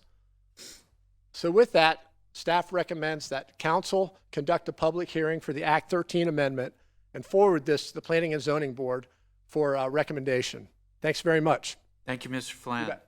Now's the time for the public hearing for 5.3 Act 13 amendments to the Land Development Ordinance, and I would invite our first speaker forward. Good evening, Mr. Mayor and Council, Mr. Manager. Thanks for the opportunity to speak to you once again. My name is David Schaus. First off, I want to make a point that this is good public process. I had the opportunity to be engaged with staff last year with a working group. The staff has kept us informed of what's going on, been available for questions, have reached out to us, and I know they've reached out to the development community, and that speaks of very good public process. Second, I don't know if you remember the phrase, think globally, act locally. Seems like a long time ago, but think where we are right now. And I think this effort by staff and the town of Cary is a good example of demonstrating stewardship, especially to our citizens in Cary, but also to downstream citizens in this particular instance. Environmental issues don't know the political boundaries. Air and water in particular, water flows downhill. It's interesting that Matt would use Stone Creek Village as a good example, and it is a good example, but think about where in Cary it's located, basically on the top of a hill. So I've had the opportunity to work with the communities downstream from Walnut Creek, for instance, and understand that the positive things that we can do here in the town of Cary for water flow, for instance, affect not just the citizens of Cary, but those that receive the water that flows out of Cary. So my suggestion, I certainly support going forward with this to P&Z for more detailed examination, but my suggestion is that we be careful to use the language not just for our citizens, but for our surrounding neighbors and community, such as the watershed, for instance. Swift Creek, Walnut Creek, flow off of Academy Street. There's big impact downstream. This goes towards mitigating that impact. Thanks for the opportunity to speak to you, and I look forward to seeing you again. Thank you. Next speaker, please.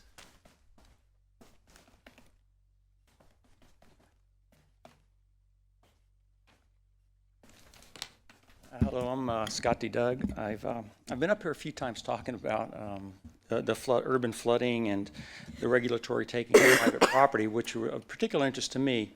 And it's really nice to be up here talking about a solution instead of the complaints. I think there's a lot of good work in here. I'm sure you guys have seen way more of it than we're exposed to today. But in particular, I want to thank Ed and Don and Sean for sitting down with me and walking through all the details of what I saw and what I saw going on as both an affected property owner and somebody who really wanted to stop the regulatory taking, which for any urban area, this is the inevitable result. If they don't do something like the town of Cary is doing, people, like some of the people in Cary, are going to lose their homes. I mean, inevitably, I probably would have lost my home. And the worst thing about regulatory taking, compared to eminent domain, which no one likes either, is you lose your property, you see it go, and you're stuck with the taxes and the mortgage. So it's a devastating effect. So again, my thanks go out to everyone here who is willing to step up, start this working group, do the right thing to protect people's property rights, not just do what was legally acceptable within the law. There's a lot of things to follow on. In particular, one thing Matt and I talked about today was this ordinance for example, it says there has to be an impact study. Now, don't get me wrong, having a 100-year impact study is great. It's the best start. And I understand that's the first piece. But if those impact studies aren't model-driven, and I assume everyone's been walking through these kind of things, I probably don't have to say what the result's going to be. And after that, there's a lot of things we can do. So again, I appreciate all the work the staff has done, and I appreciate, after all the things I've been through and set up here at this podium, that I was given the opportunity to get involved and find a good solution. So again, thanks a lot for this one. Thank you. Anyone else to speak at this public hearing? Seeing no one, will close the public hearing, open it up to council members for questions or comments before we send this on to the Planning and Zoning Board. I'll just say I think this represents the best of what Cary does. I mean, we had a lot of citizens that had serious concerns and felt like they weren't being heard.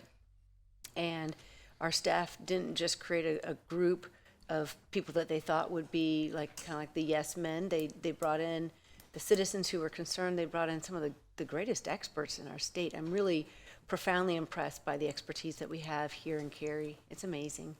And I think this result of it is great. I think it'll be very impactful and be something that once it's passed, we will look back with pride about and say, this is how we led the state in best practices. I totally agree, and I look forward to what else you're going to do, and I especially appreciate the citizens. I can't imagine being angry enough that knowing that you might lose your home, and yet you want to participate in a solution. So that speaks volumes. Right. So thank you so much. Yeah, I mean, I was going to take one step beyond. It's easy to invite experts to give you advice. It's really hard to invite your harshest criticism, right? The critics who tell you you're not helping me at all, and invite them to the table and to listen to them with all of you, with open hearts and open minds. And I really applaud staff, because that's probably one of the most difficult things to do, and I'm glad you did that. And I'm also very thankful to Mr. Doug to come to the table, because that can be very difficult too. So thank you for participating. It goes to show what great things can happen when everybody works together. So I too am excited to see what else you have in store for us. You're a magic man, Matt. Magic man. It's the staff. Yep, I think we'll look back at this, people will look back at this for years to come and consider this a watershed moment. Let's move With that, we're going to stop our discussion and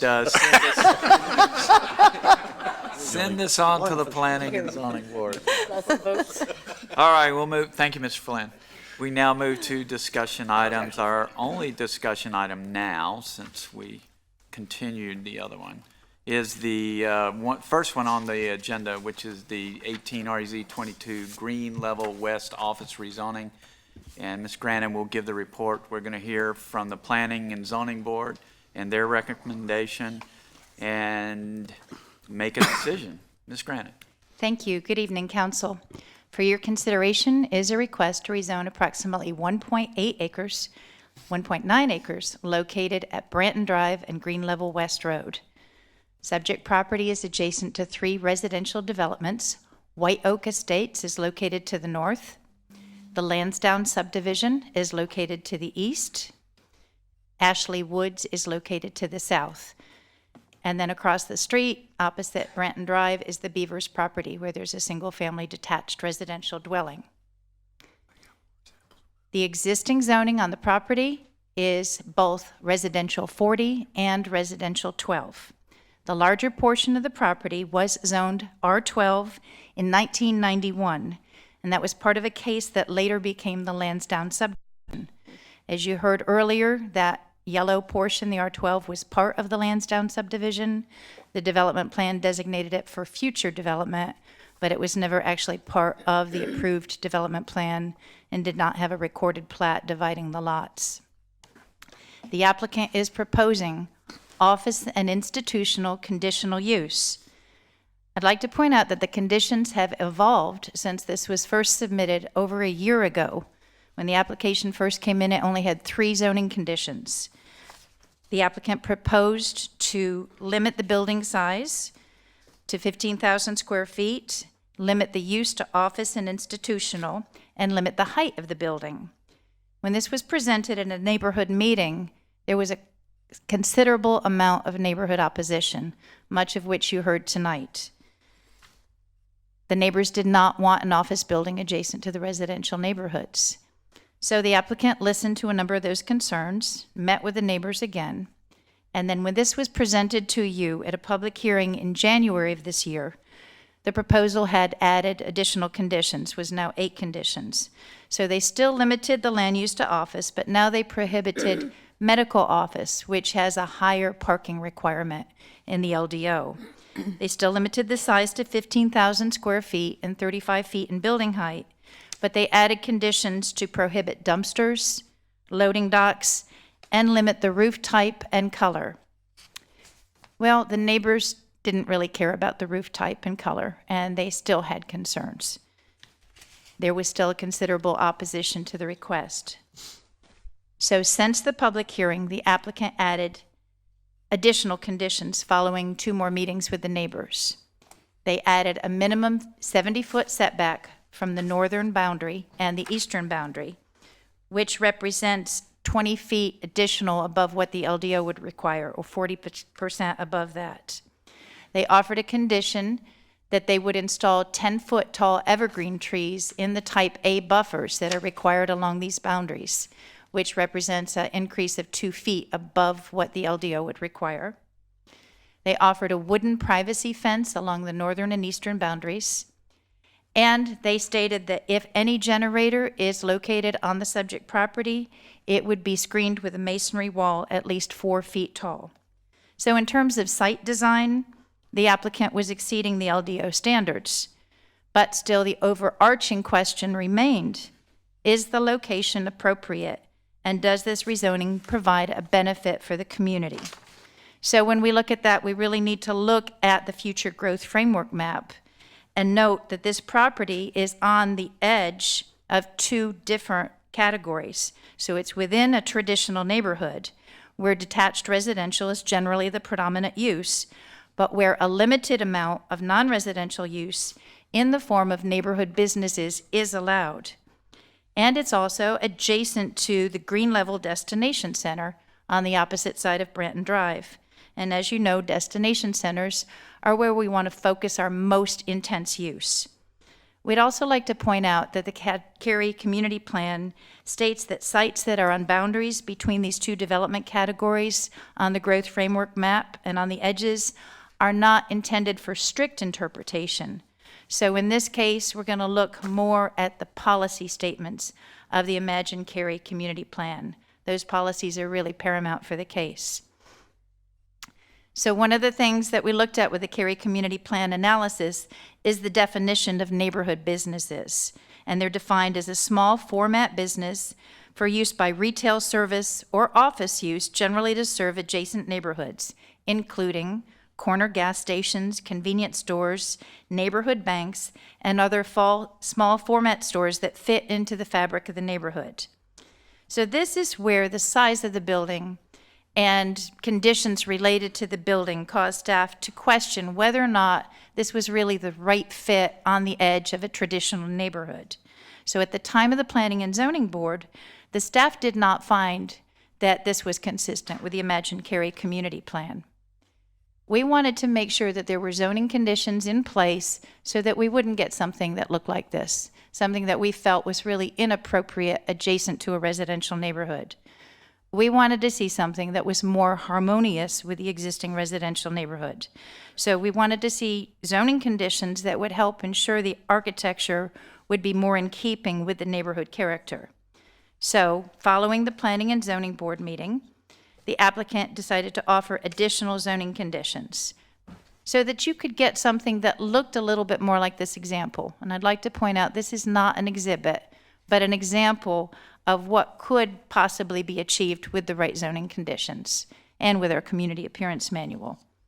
So zoning conditions were presented at the Planning and Zoning Board meeting where the applicant proposed, this was after the Planning and Zoning Board meeting, no cast-in-place concrete or precast concrete, limiting the size of building material, and stating that transparency of ground levels would not exceed 75%. So this is what's before you tonight. 14 different zoning conditions, which are detailed in your staff report, that would help this proposed office use fit into the existing neighborhoods and be appropriate adjacent to Green Level West Road, which is a 4-lane median divided thoroughfare. In our analysis of the Imagine Cary Community Plan, we see that the shape chapter with the transitions between uses and the work chapter are most applicable. As I stated, this is adjacent to a destination center and on the edge of a transitional neighborhood. This would provide an opportunity to grow and retain existing Cary businesses, attract and nurture a small business, and support the locational needs of an expanding firm. At this time, I'd like to call the Planning and Zoning Board Chair, Mr. Evangelista, to present the board's recommendation. And then following his presentation, I will conclude with staff's comments.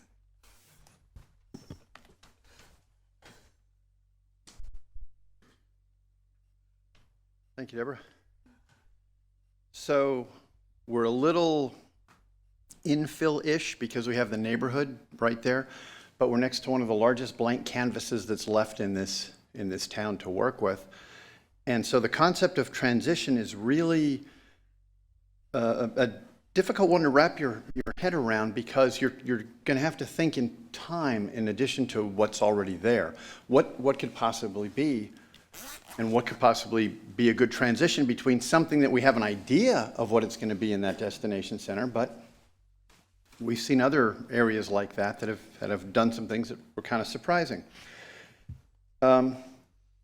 We passed this thing 4-2, and the 4 folks who were in favor thought that of all the things that could be on the other side of the transition, that an office use would be more likely to be an appropriate transition between blank and the residential neighborhood, even if it ends up being more residential on the other side, townhomes, what have you. At least within reason, an office institutional with a bunch of conditions on them could be a reasonable transition point there, especially when you're dealing with the unknown. Now, it's not totally unknown. I mean, there's limitations put on it and all, but you get the idea.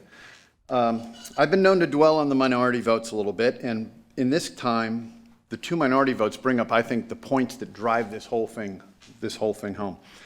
The first one was just the transition idea, that if this is going to be a transition as conditioned presented to us, and as Deborah mentioned to you, as the staff noted in the presentation to us, it wasn't there yet. And one of the things we actually remarked at during our deliberation, we deliberated like an hour on this thing, was that the applicant was writing feverishly as we were talking about our problems with it. And in this case, it's one of those where the system works. I mean, we had the public hearing, and a bunch of conditions come out from that. We take it, we voice some of the concerns we have, a couple more conditions come out from that.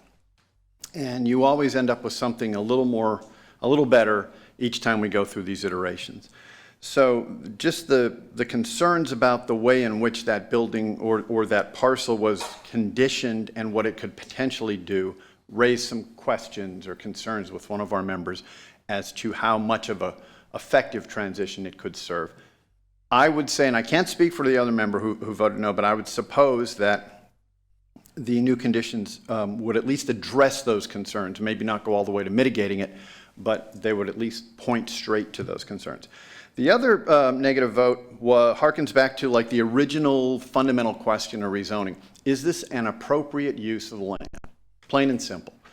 And this individual's point was, while it may be an appropriate use, considering the universe of things that are possible around it and in that spot, there are quite a few other uses that would be more appropriate, especially in light of what you were told about the small neighborhood commercial, that there are many other uses that would just simply be more appropriate, not saying that this use was inappropriate. And for that reason, they voted against it.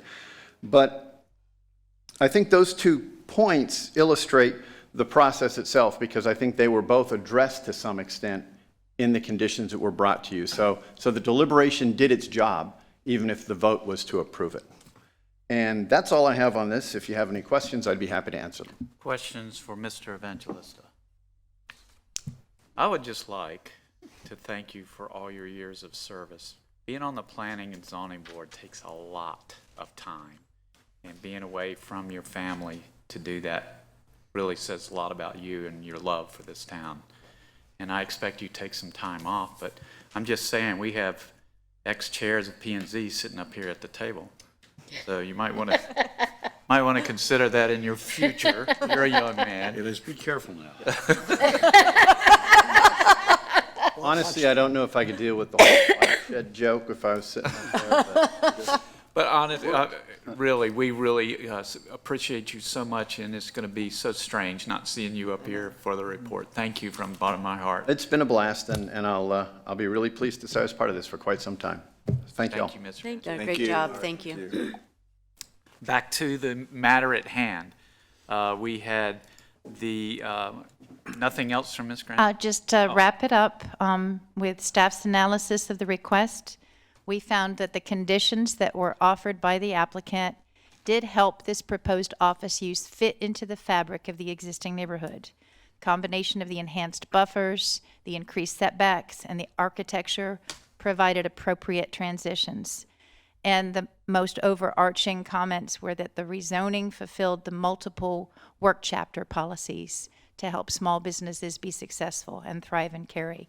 And so therefore, on balance, staff found that the rezoning was consistent with the Imagine Cary community plan and recommended approval. Can I ask a question for clarification? Sure, absolutely. Deborah, when these conditions were being imposed or proposed, was there any discussion when it was offered for a wooden fence? Was there any discussion around, is there a more appropriate device or approach rather than a wooden fence that I guarantee you will look like crap in 2 years? Yes, we did bring that to their attention. That was extremely important to the adjacent property owners to have the fence. So we did raise that. We're very aware of that.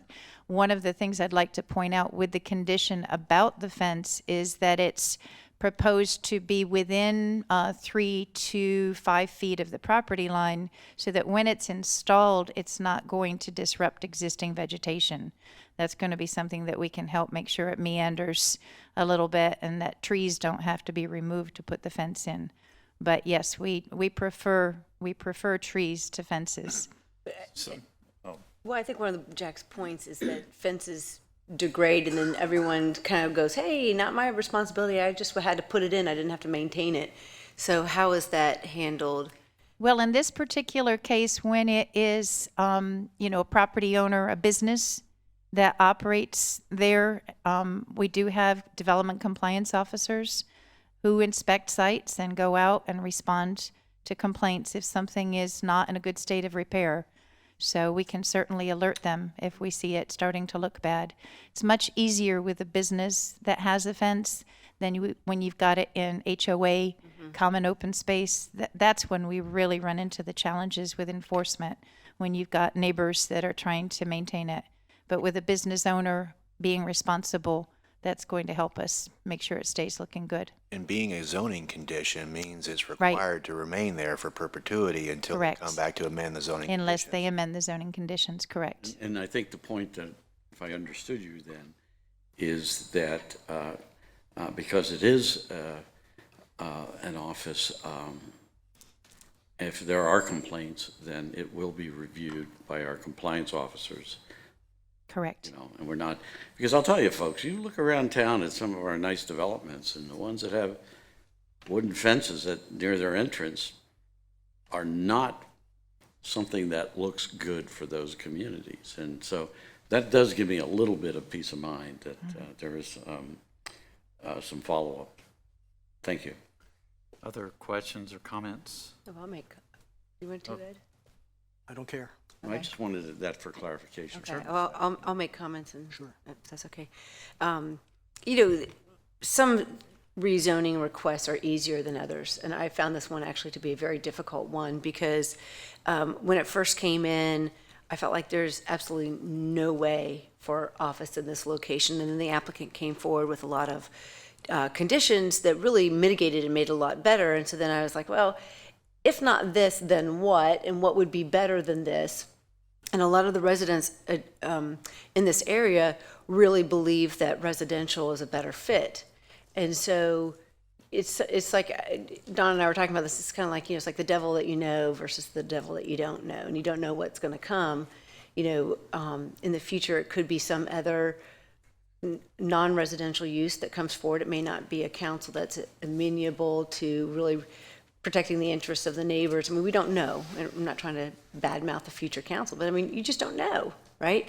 So that makes it really hard. In the end, what I really started thinking about is, consistency with the Cary Community Plan. In my opinion, I don't think it meets the Cary Community Plan, and I put myself in the shoes of the people who live nearby who said, I've lived here a long time. I trusted when the Cary Community Plan was crafted, I trusted that it was going to protect my neighborhood. If we had brought it forward in the Cary Community Plan that this could be office at that time, and office, not like the dentist who the kids walk around the corner and go to the dentist, but this true office building, I think maybe people from that neighborhood would have come out at that time during the Cary Community Plan and said, hey, this doesn't really jive with what we see for the future of our community. So I have concerns about that. And then the second concern I have is what we sometimes see is when you have a parcel, I'm thinking of these brown parcels that are to the east of Branton Drive and north of this site. Should this go office, does that then put it into position for those to then go office in the future rather than having them go residential, which would be the more likely thing? So for those two reasons, although I've waffled back and forth for a long time on this, I will be leaning towards voting. I will be voting against the proposal for the rezoning. Okay. Other comments, questions? Yeah, I'm also opposed to the rezoning. Just a couple points. One, as Deborah very clearly told us, this is traditional neighborhood according to the Cary Community Plan, but allows a limited amount of non-residential. The way I read the Cary Community Plan, the intent is for this limited non-residential use to be supportive or to serve the residents in the residential piece, to be of some benefit to them.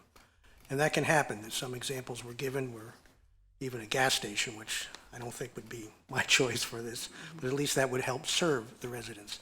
This office building, I believe, fails to serve or be of any benefit whatsoever. As far as the transition is concerned between the destination center and the residential, I don't know if we need a transition. The street goes right between the two, but if we need a transition, the transition should be on the destination center side of the road, not on the residential. There should be a less intense part of the destination center along Branton Drive, as opposed to an increase in the intensity on the right-hand side of Davis Drive, of Branton Drive. You get hard to explain without a map. I think one word one of the speakers used was an intrusion, and that's kind of what I had written down without knowing he was going to say that. It's more of an intrusion than a transition, in my opinion. And lastly, the applicant should be applauded for adding these conditions along the way. I mean, 14 conditions from starting with 3 or 4 shows they've been listening, shows they've been trying to do what they think they can do, and that's a good thing. But there's another side to the 14 conditions, I think. This is a fairly simple rezoning. I mean, it's going from one very commonly used rezoning district to another. We have no special planning areas. We got no overlays. We have no stream buffers. We have nothing complicated here on paper. And it's not a Fenton or a Cary Town Center. I mean, it's less than 2 acres, for goodness sakes.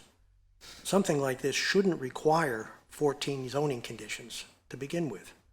And after 14 zoning conditions, still meet with what seems to be universal opposition from those people who are affected to the greatest extent.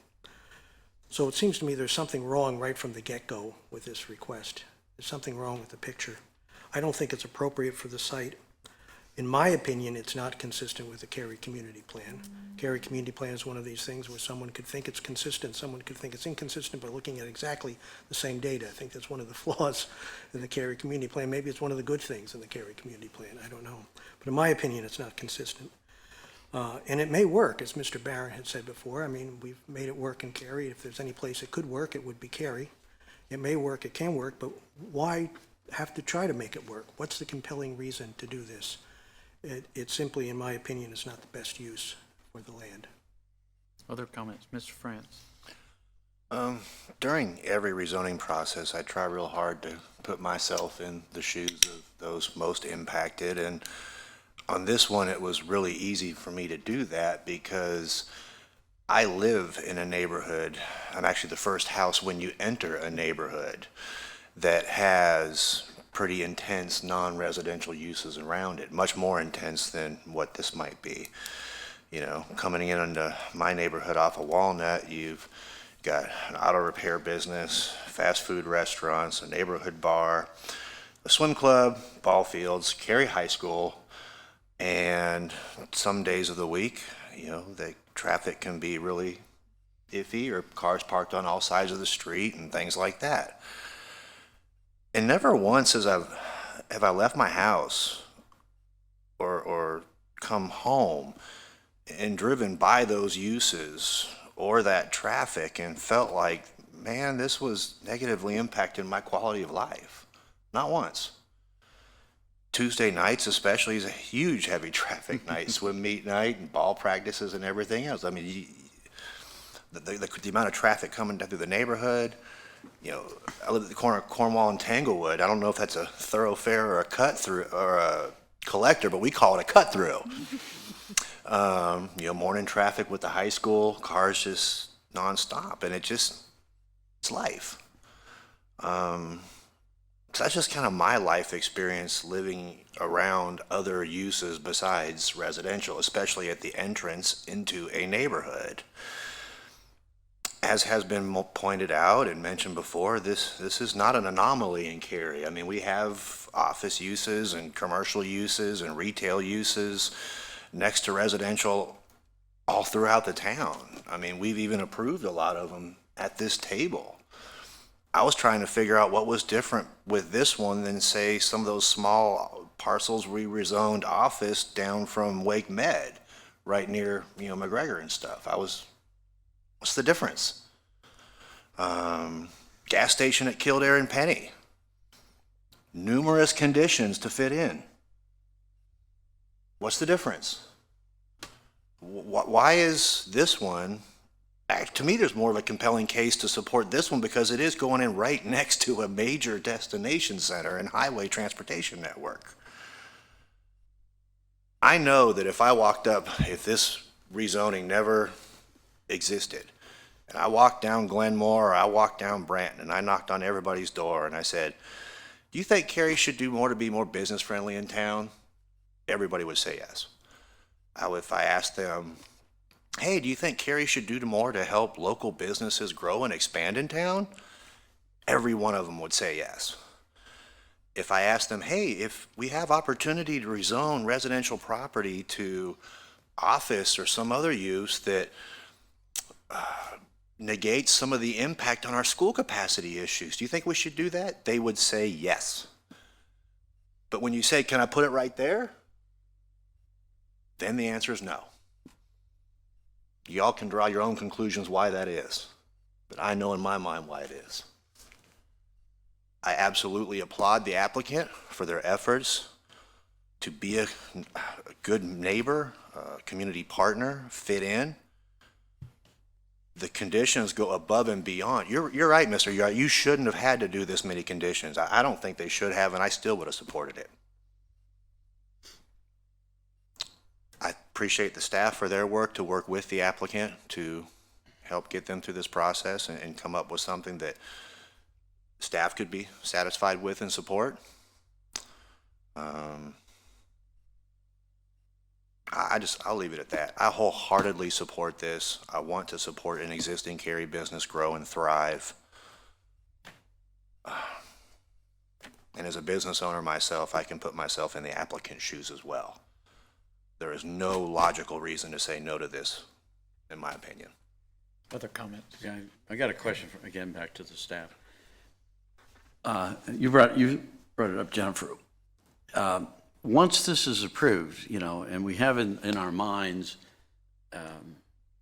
the existing applicant, you fast forward several years, something happens to that business. What are then the controls for any future? Are they held to the same conditions? Does that stay with the property and not? Correct. The zoning conditions run with the land. So any new user coming in would be limited to the office use and the size and the buffers and the additional plantings and the fence. So any changes would have to come back to you for rezoning. Other questions, comments? Well, I wanted to hear that, you know, just to Okay. finish my thought. And, Sorry about that. No, that's fine.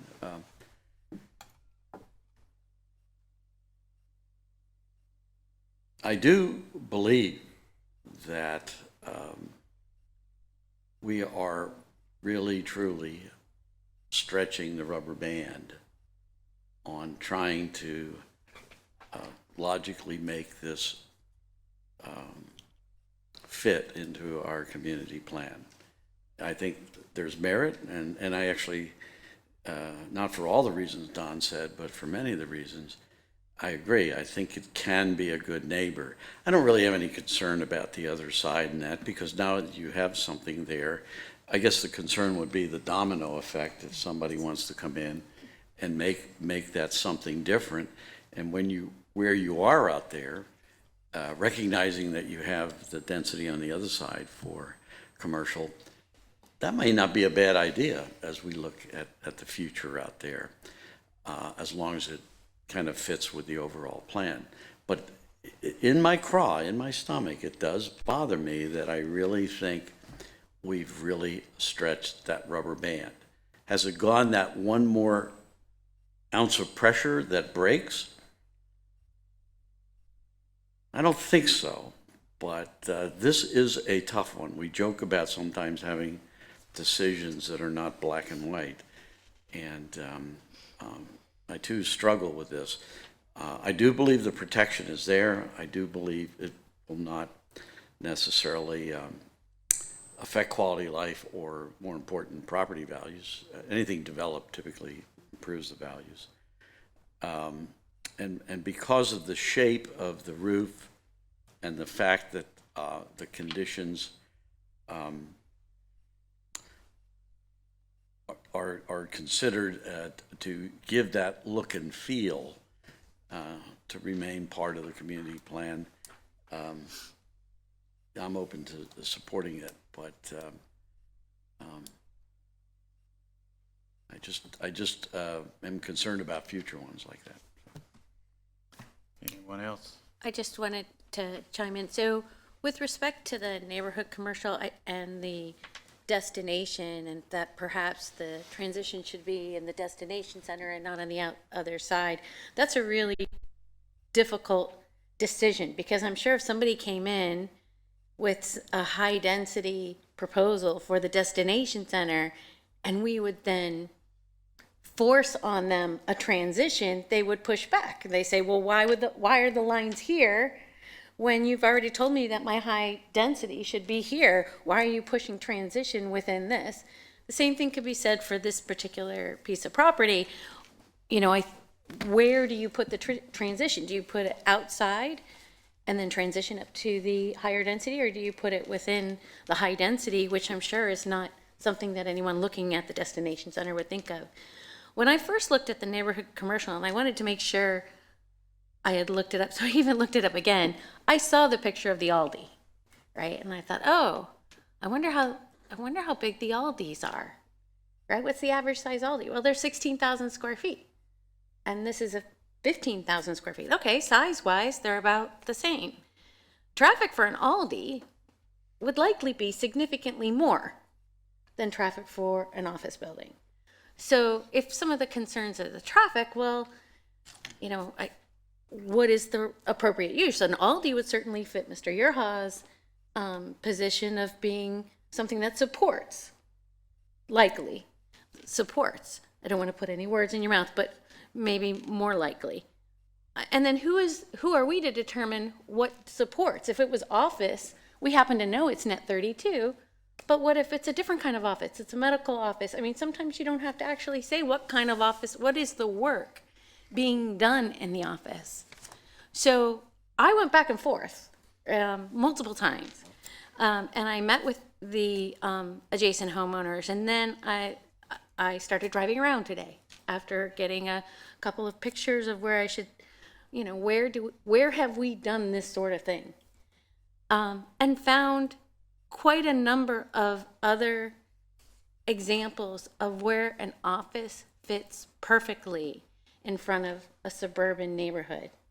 And it made me think that, you know what, as difficult as this is, and where's the transition, this could be, if built very well and meets the harmonious nature, it could be an asset.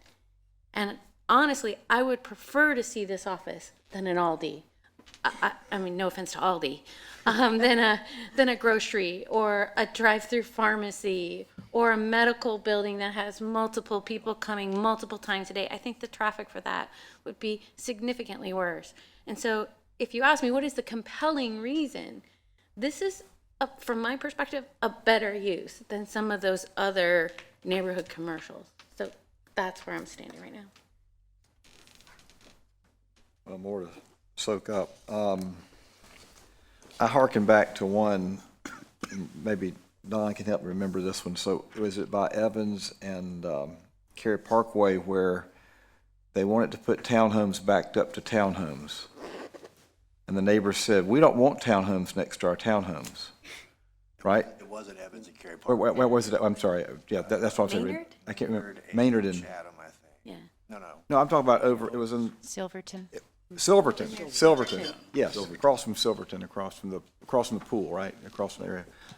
And of all the things that, and everybody's sitting out here thinking, is that what an easy decision to say, oh, I live in a townhome community. I want townhomes backing up to me.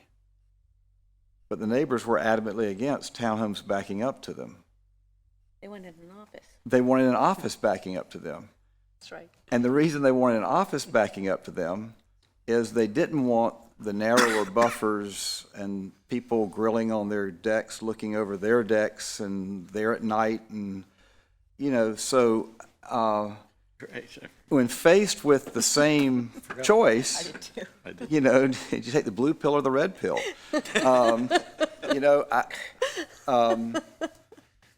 why does somebody, and then I got to thinking about it, what's the similarity is maybe the similarity is just being against whatever is being proposed because it's different than woods. And a resident told me that I thought it was always going to be woods. Well, I don't know, and they just bought there within the last 2 years. I don't know why anyone that moved to Cary, Western Cary, in the last 2 years would think that if there's woods there, it's always going to be woods, because they've seen the woods being cut down because people develop. So that's where I'm trying to figure out. And then I put myself in Don's position.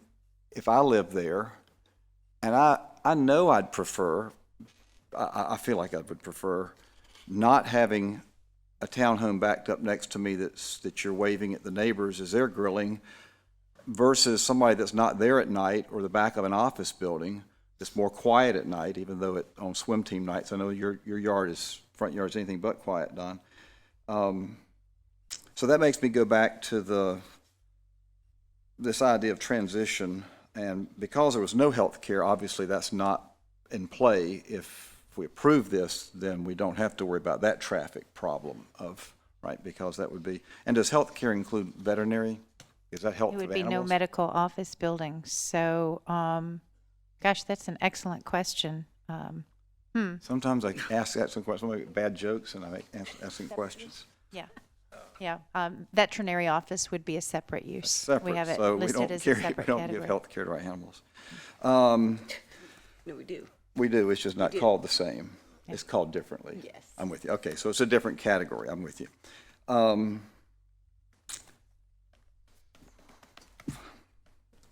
don't know what else to say. I've been in this position before. It wasn't pleasant. while you were thinking. Go ahead, you speak. I'll go ahead, and this, like Mr. Smith, this is a tough one, and Mr. Smith, I think the tipping point was today. I actually visited the medical office at Northwest Cary Parkway in Tryon, next to $500,000 homes. That's been there forever, that's a half a mile from your house or less. It's less than a mile from my house. And it's well buffered, and I've never heard a complaint from the neighbors there. Now, that doesn't mean I disregarded any input I received. I came to this table tonight with an open mind. I wanted to hear from everybody and hear all the data and all the information. And after all of that example, I think even Mr. Barron mentioned it, that particular example, maybe he didn't. But that's the one that sticks in my mind, and I drive by it every day. And so I'm like, they're good neighbors. And when you talk about traffic, a lot of the businesses, let's say a grocery store, heavy evening, heavy weekend. When you talk about other businesses, they also have rush hours. When you talk about a medical-related business practice, they have appointments, and they're steady all day long until they close. And they're usually shut down on the weekend. If I had something built next to my house, and I'm being honest truth, I would want a medical building or a dentist office or something that would not generate the rush hours of traffic where I can't get in and out. And I already can't get out of one of my exits in my neighborhood. But that was the tipping point for me, so I'm probably going to support this. So I think we've heard from everybody. Mr. George is still contemplating over there, but are we ready for a motion? Make a motion to approve 18 REZ 22. There's a motion. Is there a second? I'll second. There's a motion and a second. Further discussion? You know, these pictures, and I also went through some, sorry, Lori.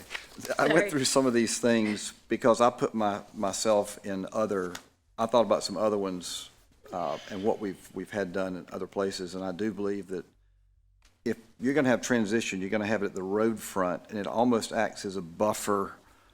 I always feel sorry for the neighbors who live right by the busy road. I always wonder why. They build the model home there, clearly, in many places. And I always wonder who would buy that. But somebody's buying the model home right next to Kildare Farm Road, or right next to Maynard Road, or right next to Cary Parkway. Somebody's buying that house, although it wouldn't be me. I'd rather be deeper in there. But in this case, I've always thought it would be better to buffer so nobody has to buy that end house. But people buy it, so that means people feel differently than I do. I guess that's what I'm saying. You ready? All right. Time's up. All in favor of the motion to approve the request for the rezoning, please use your hands and your voice. Aye. Aye. Those opposed? No. No. 4-3, motion passes. Thank you, Ms. Green. We'll need one motion on the consistency statement. Oh, and we need a motion on the consistency statement. Thank you. Can we get a motion? Well, we probably need to read the motion that we were given. Ms. Simpson, how are we doing? Do we need to go back and redo that?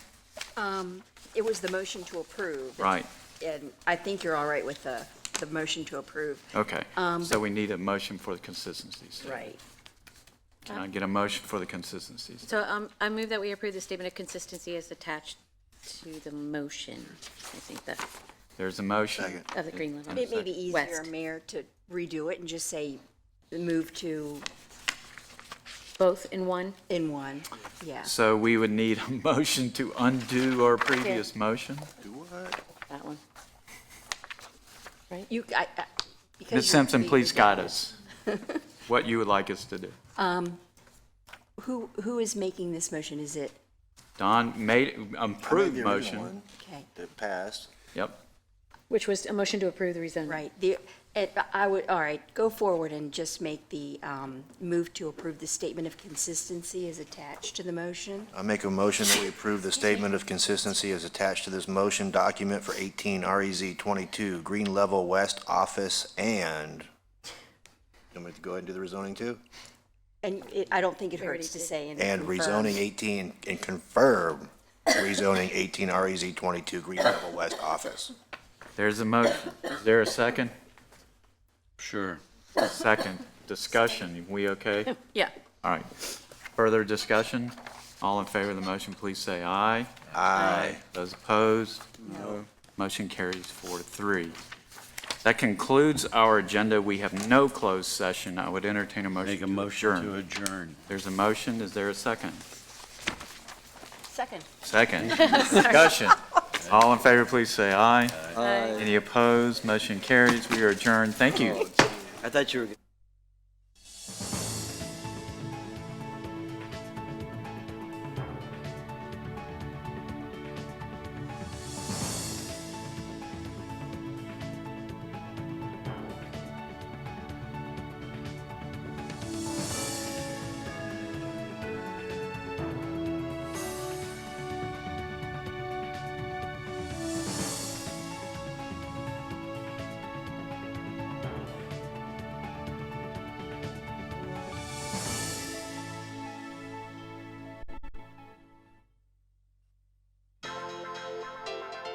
This has been a production of Cary TV. Visit the Town of Cary's website at townofcary.org.